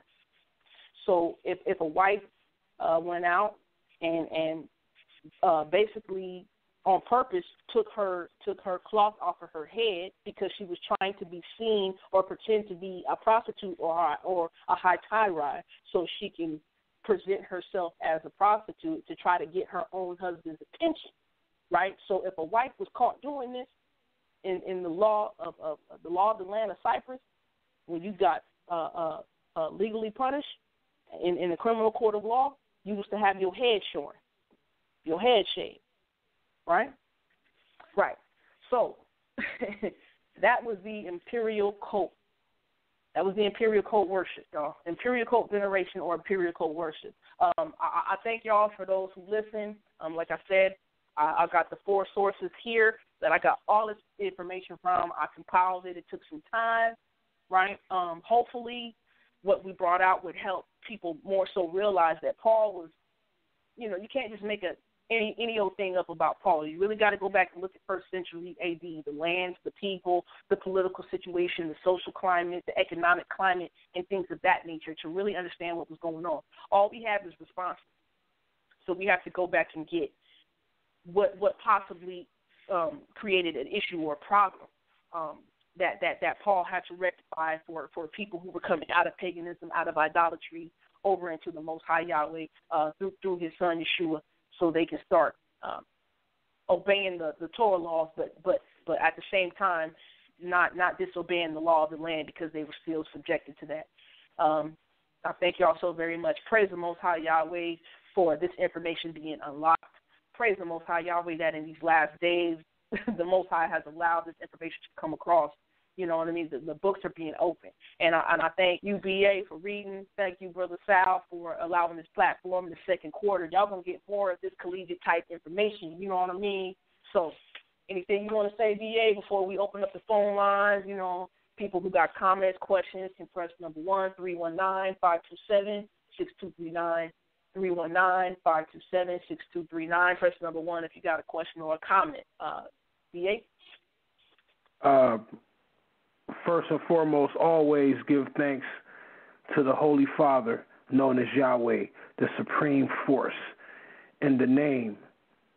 And we also pay much respect and we have love for his only anointed messenger, known as Yeshua the Christ. I know this information according to Hebrew Israelite doctrine.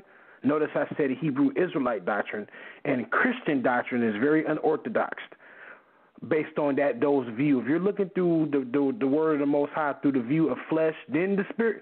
If you're considering the traditions of men over what the word says, then we know this information most definitely is just contrary to those who consider or uphold the traditions of men. Because one thing I noticed is that a lot of Christians will say, well, that's the traditions of men. Well, guess what, Christians, you guys, not all, but we have a lot of Christians, they also rock with the traditions of men as well. And we know this information is not commonly heard, it's not commonly spoken. And we also understand that this evening we broke down and destroyed, and I want to say the Most High has done it. His word has cut up doctrine. And it's not our goal to call anybody out. It's not our goal to try to finesse this and finesse that. We're just bringing you information, and you, the people, the audience, you go and do the research and see if it's valid. And we're open to have discussions about it. We're not here boasting or trying to make it seem like, oh, this is our lesson, this is us, and you can use our information. No, this information is here for you to go and check for yourself. We've given you sources. This is for the people because we love the Most High, and he provokes us to have love. And our way of showing our love for the Most High is giving you this information so you can better your own personal relationship with him. Notice I didn't have to open up a book, chapter, and verse to tell you to have a personal relationship with the Most High, because if you understand what the word says, you know that it's all about your personal relationship, because at the end of the day, you will be judged as an individual when the kingdom fills the earth. And with that being said, Sal, let's go to the callers.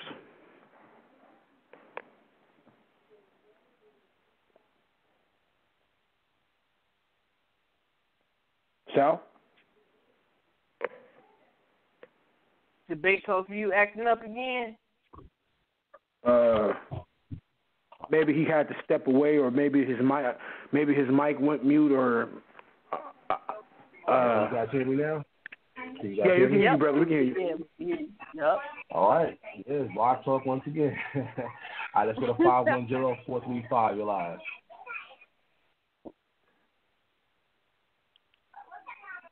510-435.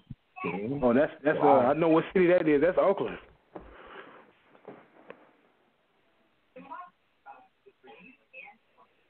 Yeah, you probably can. Hello? Hello? You're live. What's going on? How you doing? You're live. Hey, how y'all doing? All right, this is Vince calling in. Just calling in to show the support. Great lesson. How y'all doing? Hey, what's going on, Tail Biz? All right. Not much. Just yeah, I was just listening in. I thought it was a pretty good conversation. Sal, welcome back. And the last two shows been pretty good. Tonight, man, you I mean, with all that information being brought out, I mean, unless you just really stuck on your doctrine and you want to believe, you know, that Paul was saying something that he wasn't, then I mean, it's kind of hard to contend with the information. And then you really see why Peter was like, people twist Paul's words to their own destruction, you know, because they don't believe the rest of the book. You know, you got to preface all the information with the book, and if it don't line up with the preface, the prefaces, then you got to just toss out the doctrine and come anew with a new vessel. You know what I mean? But that was very powerful, you know, and yeah, I'm looking forward to digging into some more information. But yeah, thanks for the info. You did your thing, Sister Shan-T. Praise God, praise God. Thank you, Brother Boone. I love Hallelujah. you, brother. Yeah, love you too. Praise the Most High, brother. Appreciate the words, sir. Oh yeah, and I always say, BA, you one of the most, you know, your spirit when you read, it kind of gets you going. The way you be emphasizing some of the words, I'll be like, oh man, yes, go. But yeah. Yeah, man, that was a powerful lesson, and I look forward to hearing more. I look forward to rapping with y'all some more. Most deaf, brother. You know what I'm saying? It's all love, brother. We appreciate your words, Art. And you know, like Vinny D was saying, we hear a lot of, and this is not directed at anybody, but we hear a lot of things being said when it comes to Paul from the side of Christendom and from the side of Jacob, and we hear a lot. I'm going to say we have heard. In this current day, those who speak against Paul or who butcher Paul, as far as I'm concerned, they don't exist. I don't know who they are. You know what I'm saying? So I spend a lot of time just seeking things out, and I pray that the Most High reveals information to me. And guess what? He has used my sis to show me some things that I didn't see. So I thank the Most High for her. And since she has showed me certain things, I use my tools here at the house, my lexicons, my concordances, and various other historical sources and books that I have read, and my encyclopedias to also look at things. And it has most definitely helped me out because prior, for a while, I was ignorant of things and didn't want to use this and didn't want to jump out of the tradition of doing this and doing that. I had to sit back and really examine me overall as a person who likes to speak and who likes to show information as well. So my sis, she challenged me not challenge my ego, but she provoked me to actually get in here, getting this information on these sources and really go with it and really dig in there and find out what's going on. And Most High willing, we'll be able to bring out more information because next time around, we're going to deal with the teachings, the oral teachings, which we know as to be the teachings of the Talmud, or other people call them the oral traditions. And Most High willing, when the time comes, we're going to dig into that. And we're going to, hopefully, for those who are willing to receive it, it'll be a big help to you. It'll be a big help. It'll be a benefit. It'll most definitely, we hope, Most High willing, that it saves you or it provokes you to dig deeper and get closer to the Most High. But go ahead, sis. Nope, that's it. That's it. Ditto. Yeah, that was powerful. Powerful, family. Most definitely. Yeah, but I'm gonna get off this line, y'all. I'm at work. I just wanted to chime in for a little bit, but I'm still listening. Yeah, we'll see you tomorrow, Vin. We'll see you tomorrow, brother. God willing, I'll be there. You got it. Most definitely. All right, y'all. All right, we appreciate you. We still got callers on the phone line, 319-527-6239. Press number 1, we'll add to the conversation. We actually have 15 minutes on the air, y'all. We have 15 minutes on the air. Once again, this is your time to ask questions or any comments in regards to the topic, Paul among the Imperial cult empire. Once again, it's the second quarter, hosted by Shan-T and Brother B.A. Once again, the number is 319-527-6239. You press number 1 to add to the conversation, or for those that are shy or don't want to actually have their voice be heard, you can send me an email, debatetalku@gmail.com. That's debatetalk, number 4, letter U, @gmail.com, and I'm glad that you got your questions. Everybody just listening, y'all. Y'all want to add a little bit more information out there? 15 minutes left. Sure. B.A., could you read a couple of those passages I talked about in the Septuagint where head or kafale did not mean leader, ruler, or authority? You read a couple of them. Yeah. I'm going to go to Deuteronomy chapter 8 and 28 rather. Deuteronomy 28, and I'm going to go to verse 14.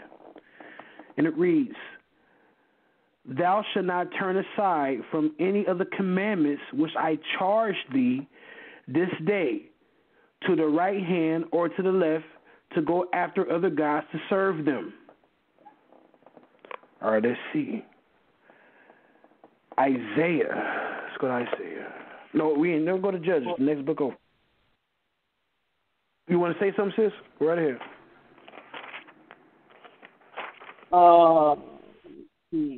I believe that word will be charged in the Septuagint. I believe. No, maybe I gave it incorrect. Maybe I gave it incorrect verse. But let me see some. Deuteronomy. Let me see, because in the notes I have 44 as well, verse 44. So maybe we need to go to verse. 44? Let's go to verse. Yeah, let's go to verse 44. Hold on, give me. Sometimes the numbering is off. You know what I mean? Yeah, so let me go to 44.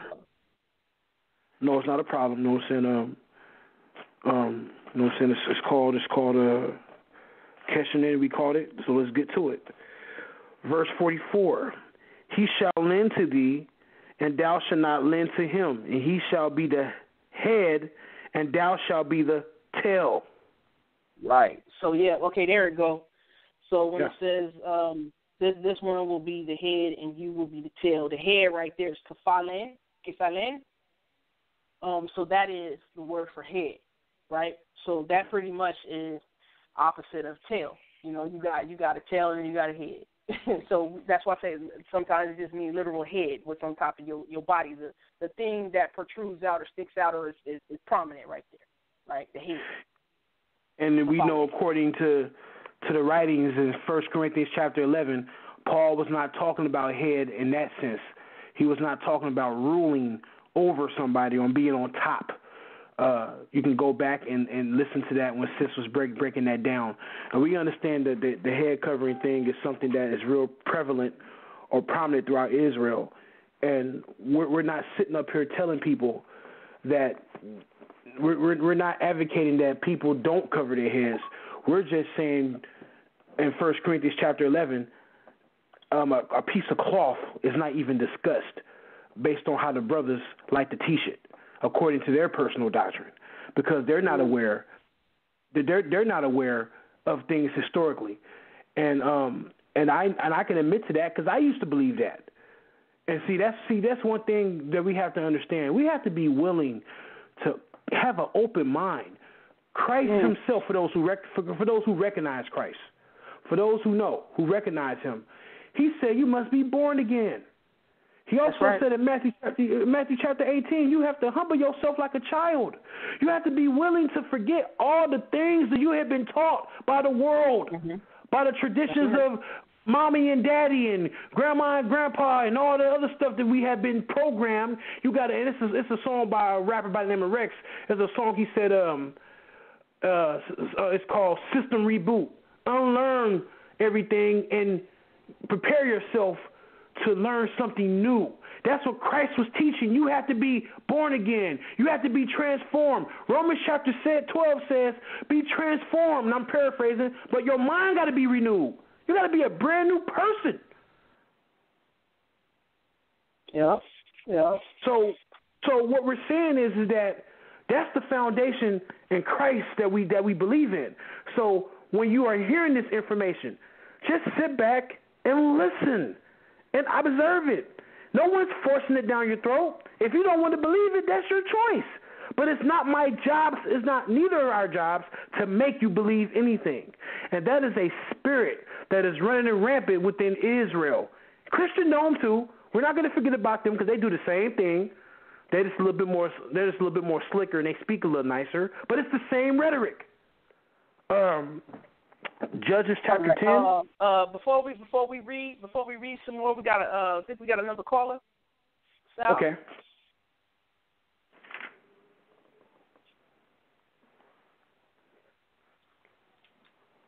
Hey, y'all.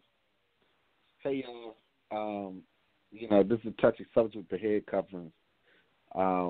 This is Brother Mercy. Who's this, Brother? I just want to share. Oh, this Brother Mercy. How you doing, Brother Mercy? Yeah. One more time. I just wanted to share a few verses. Just 2 Corinthians chapter 3. You kind of fading out. Think about it. Okay. I'm sorry. Say that again, Brother Mercy. The chapter said you were kind of fading out, and I couldn't hear you. 2 Corinthians chapter 3. I'm going to start at verse 12 and go to verse. 2 Corinthians chapter 3. Yeah, you kind of, Mercy, you kind of going in and out, brother. Maybe you need to speak a little louder on your phone. We can barely hear you. Right. Okay, 2 Corinthians chapter 3, verses 12 through 18. Can you hear me? Yes. Yeah, we can hear you. Okay. It's just some things to think about. He said, therefore, since we have such a hope, we are very bold. We are not like Moses, who would put a veil over his face to prevent the Israelites from seeing the end of what was passing away. But their minds were made dull to this day. The same veil remains when the old covenant is read. It has not been removed because only in Christ is it taken away. Even to this day, when Moses read, a veil covers their hearts. But whenever anyone turns to the Lord, the veil is taken away. Now the Lord is Spirit, and where the Spirit of the Lord is, there is freedom. And we all, who with unveiled faces contemplate the Lord's glory, which means to reflect, are being transformed into his image with ever-increasing glory, which comes from the Lord, who is Spirit. Now we know Moses, when he came down, man, Brother Mercy, it's hard to hear you now. It's very hard to hear you now. Your phone, brother, your phone is, we can barely, it keeps going in and out. You're good for 5 seconds, then you off for 5 seconds, my brother. Yeah, but basically, in 2 Corinthians chapter 3, verses 12 through 18, and he's talking about, how Moses had a veiled face. He covered up his face.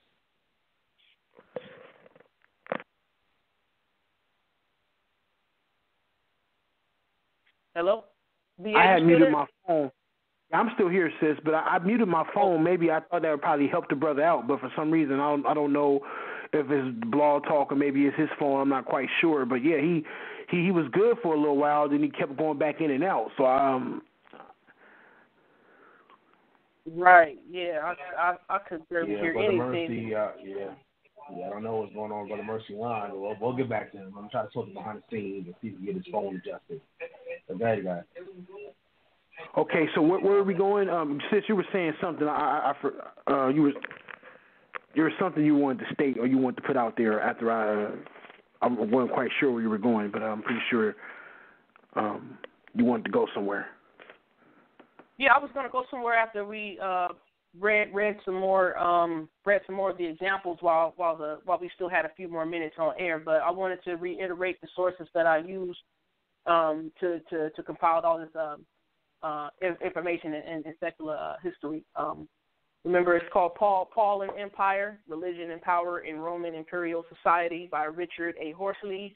Roman Wives, Roman Widows, the appearance of new women and the Pauline communities by Bruce Winter.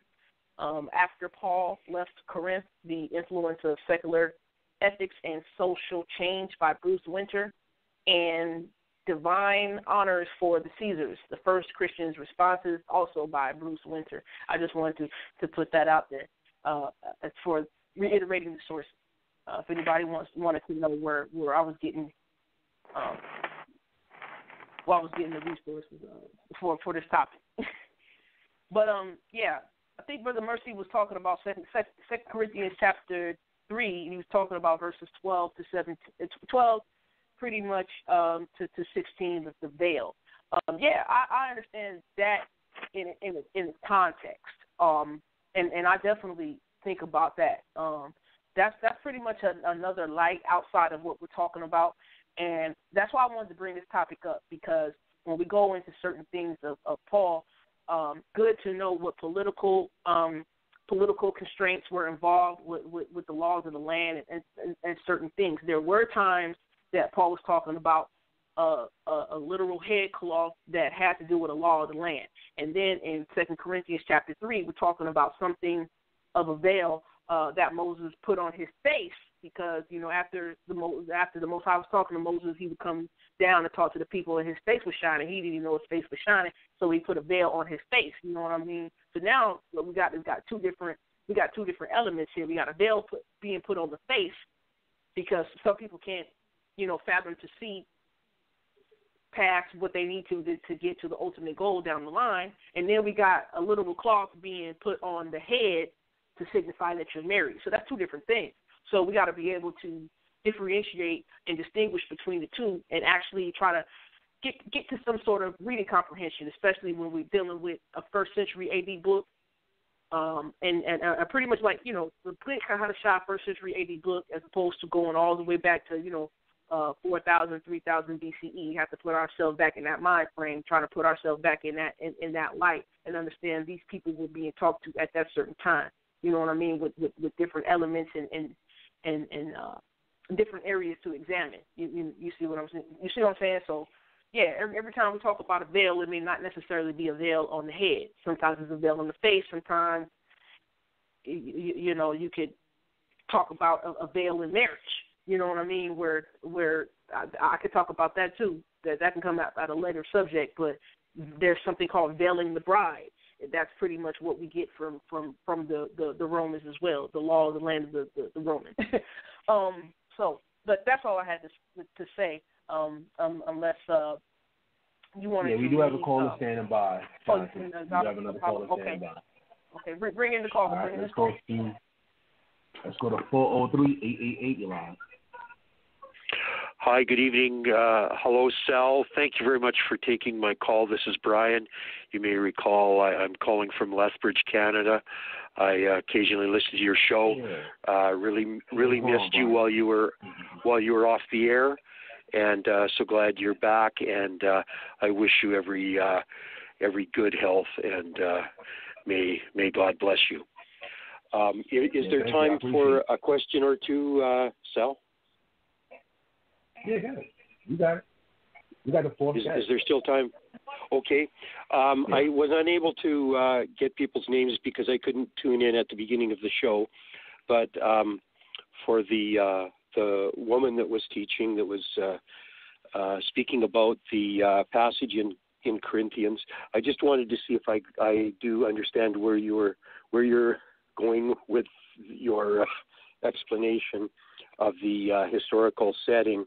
Are you suggesting that within the Christian ecclesia there is no need for male leadership or male headship?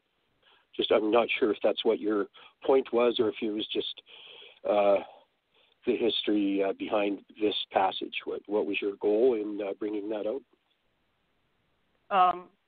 Thank you, Brian. Thank you. Shalom to you. Calling all the way from Canada. Thank you for tuning in. My name is Shan-T, and thank you for the question.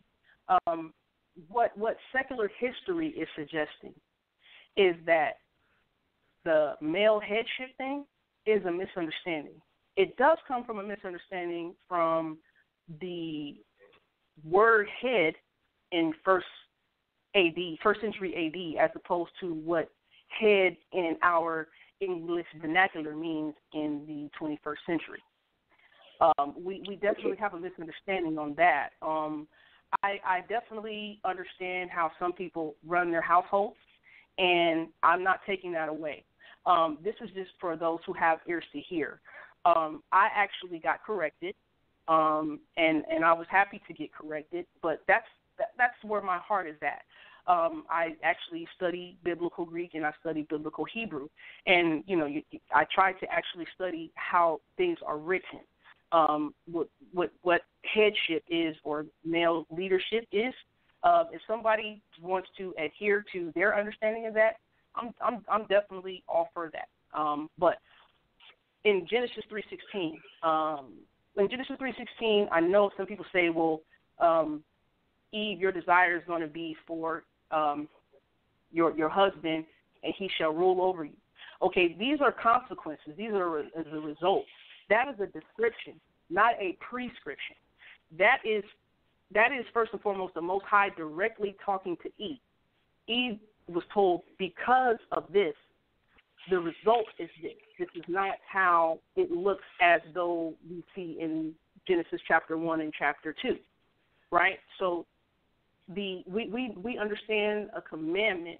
When there's a commandment, it's directed toward the person it's requested of, right? So if a male was told, if a male had the commandment to rule over his wife, per se, the Most High would have directly told Adam, you shall rule over your wife. However, the verse in Genesis 3:16 says, Eve, you're going to long to do your job. You're going to long to be the Ezer Kenegdo. You're going to long to be the strength that's opposite to him to do your job. But he's not going to let you, because the consequence of this fallen state is he's going to do this. He's going to not – the source is going to resist you doing its job for it. Just like when Adam was told, hey, by the sweat of your brow, you're going to toil, and this land is going to produce thistles and thorns or whatever, right? So the source from which Adam comes, it resists him. It's still going to produce, but it's going to resist him a little bit, right? It's going to be a little bit tougher to get a righteous product from the soil. And so with the woman, her source, which is whom she came from, right? Female came out of male. So that male source, right, that source is going to resist Eve, or that female, right, from allowing her to be the Ezer Kenegdo, to be that strength that aids, corresponds, delivers, and saves, as Genesis 2:18 prescribes for her. So, right. In actuality, secular, one more thing, secular information does, it says what it says. I understand, it's something that's very unfamiliar and it's foreign and it's alien to our ear, right? But I'm not teaching Sunday Christendom. I'm teaching the word of the Most High. And the word of the Most High, it don't feel good at some time when we first hear it. But that's why I say prayerfully and hopefully you take this information to the Most High and you meditate and you fast and you ask the Most High to send the Spirit. That's pretty much it. There's not one place in the whole Bible from Genesis to Revelation that says, male, you are to lead your wife. In actuality, Romans chapter 16, verse 7, Junia, that is a woman. She's an apostle. Acts chapter 9, we have a woman disciple. We have leaders. We have Chloe. She's the one who wrote to Paul. In 1 Corinthians chapter 1, it says the ones of Chloe. I hear there are divisions among you, right? So just going back and understanding first century AD, what mutual leadership is. So I yield. Okay. But thank you for your question. Okay, Shan-T, thank you for that. What my question was, though, and I think I understand where you're going then. As far as you're concerned, the teaching ministry of the Ecclesia is open to both male and female without any distinction. Is that your position? Correct. And that would be elaborated on by Galatians chapter 3, verse 28. Yes, definitely. Thank you, Brian. Okay, thank you very much. Okay, and then one other quick question, if there's time, Sal, is there a quick question for the gentleman? Yeah, you got it. Okay, I didn't catch your name either, my friend, but my name is Brian, and you read the passage there where it speaks of in the same passage. Does not nature teach you that, I'm paraphrasing, it is a shame for a man to wear his hair long? And I have my own answer to this question, but I wanted to see what panel may say on this question. There's a passage in Leviticus that appears to contradict that passage, namely, you must not cut short your side locks around, neither shalt thou destroy the extremity of thy beard. And so one seems to encourage long hair. In the Old Testament, the passage in Corinthians appears to teach that nature says that long hair is a shame to a man. And I just wanted to see if anybody had any thoughts on harmonizing those two verses, and I'll just mute myself and listen to what you have to say. Okay. Let me see. What was that in 1 Corinthians 11, I believe? And it talks about, what do you say? What was that when it's a shame for a man to have long hair? Is that what that is? Long hair. I can elaborate just a little bit, B.A. Go ahead, do your thing, sis. If you know what I'm saying, no problem, no issue. In Corinth, it was a belief. Pretty much, Corinth was a Roman colony. It was a belief that the men who were going around with long hair were trying to act in a homosexual fashion. And so it became something from the citizens, the Roman citizens, who would say that a man walking around with long hair, pretty much trying to be effeminate, was something that they did not like. Okay, so that's pretty much that's pretty much what 1 Corinthians 11 is talking about. It's a lot of political things that went on and governed people's homes and their lives. So there was an issue with homosexuality in Corinth, right? So the men walking around with long hair, trying to be effeminate and trying to get the attention of other men, right? So pretty much the Roman citizens said it was a shame for a man to be walking around with long hair because they thought that short hair on a man made a man a man. All right. As the Torah law that says do not mar your beard or do not mar the size of your hair. Pretty much that was to say do not do as the nations do. The nations would mar the size of their beard or size of their head in honor of the dead. And they would actually mar it to the point where the hair would not grow back. They did that in honor of their pagan deities. So the Most High wanted to... Go ahead, B.A. I was just going to say, we understand that because we know the Canaanites, historically, they were doing that.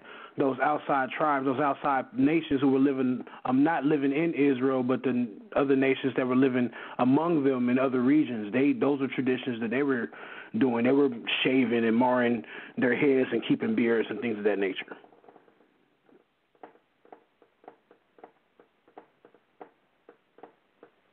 Hello? Okay, thank you very much for taking my call. I appreciate the comments. And Sal, once again, best wishes. Look forward to your continued programming. Thank you very much for taking my call. All right, thank you for your support, man. I appreciate you. All right, so we're the overtime part of the show, family. We're the overtime part of the show. You still have time. If you guys have any questions or comments, you know that number. With overtime, just press number 1. Press number 1, it will add you in. We have a lot of Skypers out there. I see we have a lot of people listening on phone lines. So nobody's pressing number one at this time, guys. So it's up to you. We can pretty much wrap it up. Or we still have about maybe 30 or 25 minutes more. If you guys want to add some more information out there, we could. It's up to you.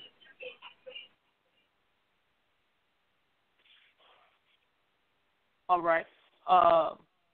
No more callers right now. No more people pressing the one sound. Yeah, we got callers, but they're not pressing one yet. So once they press one, I'll let you know. Okay.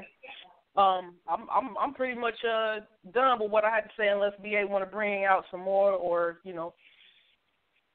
add some things to the equation here. No, I'm saying I don't really have much to say. I mean, unless the callers want to press one and chime in. You know what I'm saying? All right, well, with that being said, we can pretty much give some last words. We've got social media information for those who want to contact y'all. And, I think that pretty much going to wrap it up. Go ahead, All right. sis, and I'll close out. Go ahead, sis. All right. Kol Sehelim, Kol Kabed, Wehatitaret, La Yahweh, Abi, Abinu. All praise, honor, and glory to Yahweh, my Father, our Elohim, our power, our deity. I want to thank Sal for the opportunity for the second quarter. It really means a lot to me and Brother B.A. that the Most High put it on your heart to do a show such as this, to promote the male and female relationship, to promote the building of the kingdom. It's going to take all vessels such as this. We see Joel chapter 2 being brought to light in these last days, where the Most High Spirit is being poured on men and women. And that means that we want the Most High Spirit to be fully manifest in this time. You know what I mean? I thank B.A. for reading. I thank him for his soul, his heart, his spirit, his passion, his desire, and his love for the people. We always want to be reminded to be a light to the nation. We want to make sure our conduct, our behavior, our mannerisms are on point, and they're showing the fruit of the Spirit. And that's one of the things I wanted to do in this show. Spread that love, compassion, grace, and mercy to the people through this information.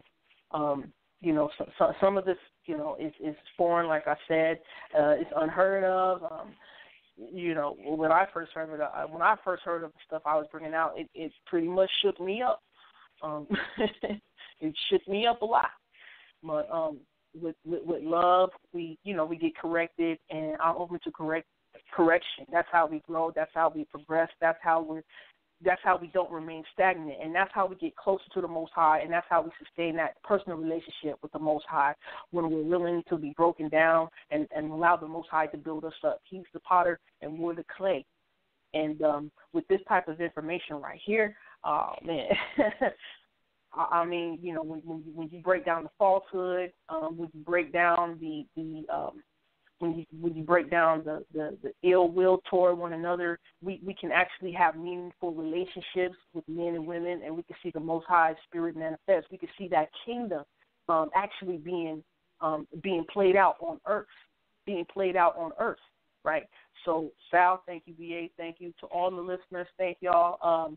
My Facebook is Shan-T Doc. I haven't been on much. I pretty much just be on promoting the show, but if you want to holler at me, my email is duckandodge1@gmail.com. That is DUCCNDODGE1@gmail.com. I also have a YouTube page, 916 Shan 916 SHAN, right? I do many teachings on there. I also get into the biblical Hebrew. I get into the biblical Greek. Shout out to all my students, the 930 class. Shout out to the Women Weekly Midrash we got going on. And I want to say I love y'all. I love y'all with the love of the Most High. And may we get better and do better. And may we actually get educated so we can actually be proactive and take preventative measures from any hurt, harm, or danger coming our way, and actually learn to live in the Most High and actually show the fruits of the Spirit. So love you, Sal. Love you, BA. Thank you. Thank the Debate Talk for You audience. Second quarter in the building. Praise Yah. Most deaf, praise the Most High. Most definitely. Praise the Most High, the name of His only anointed messenger known to Christ. We thank you guys. Appreciate my sister delivering the information. And like I said, such as myself, this is still something I'm learning as well. So it was most definitely humbling to sit back and listen to it. And that's a lot of information. We ask for those who have more questions or comments or observations that they're just things they're not sure. Go back and listen, and you can reach out to Shan-T. You know her sources, and where you can reach her at. Or if you want to contact me, that's if you feel like if you would like to. I'm on Facebook, B.A. Ben Abraham, and that's it, Sal. All right, family. Once again, make sure y'all tune in tomorrow and Friday, guys. We still got more show for you guys. Listen, I want to thank everybody across the globe. We got people in Africa that's checking out this show. We got people in the UK, as you heard, Canada, all over the globe that stuck with the brand. Even though I had a brief hiatus with my health, they're still here. And I appreciate the support, family, all over the globe. And shout out to Lamin. Lamin, I don't want to say your last name. You just donated to the show. We appreciate you. You know, if you want to keep Debate Talk for You on the air, make sure you donate. You can email debatetalkfree@gmail.com via PayPal. That's debatetalk, the number 4, and the letter U, at gmail.com. You want to keep the show on the air. I pay monthly fees every month in order for you guys to get this information from the special hosts that we have here and all the special guests that we invite on the program. Also, if you have Cash App, you can use the $ Sal Showtime. That's the tag name, $ Sal Showtime. All right, family, so we're going to see you guys tomorrow. Take care, and God bless.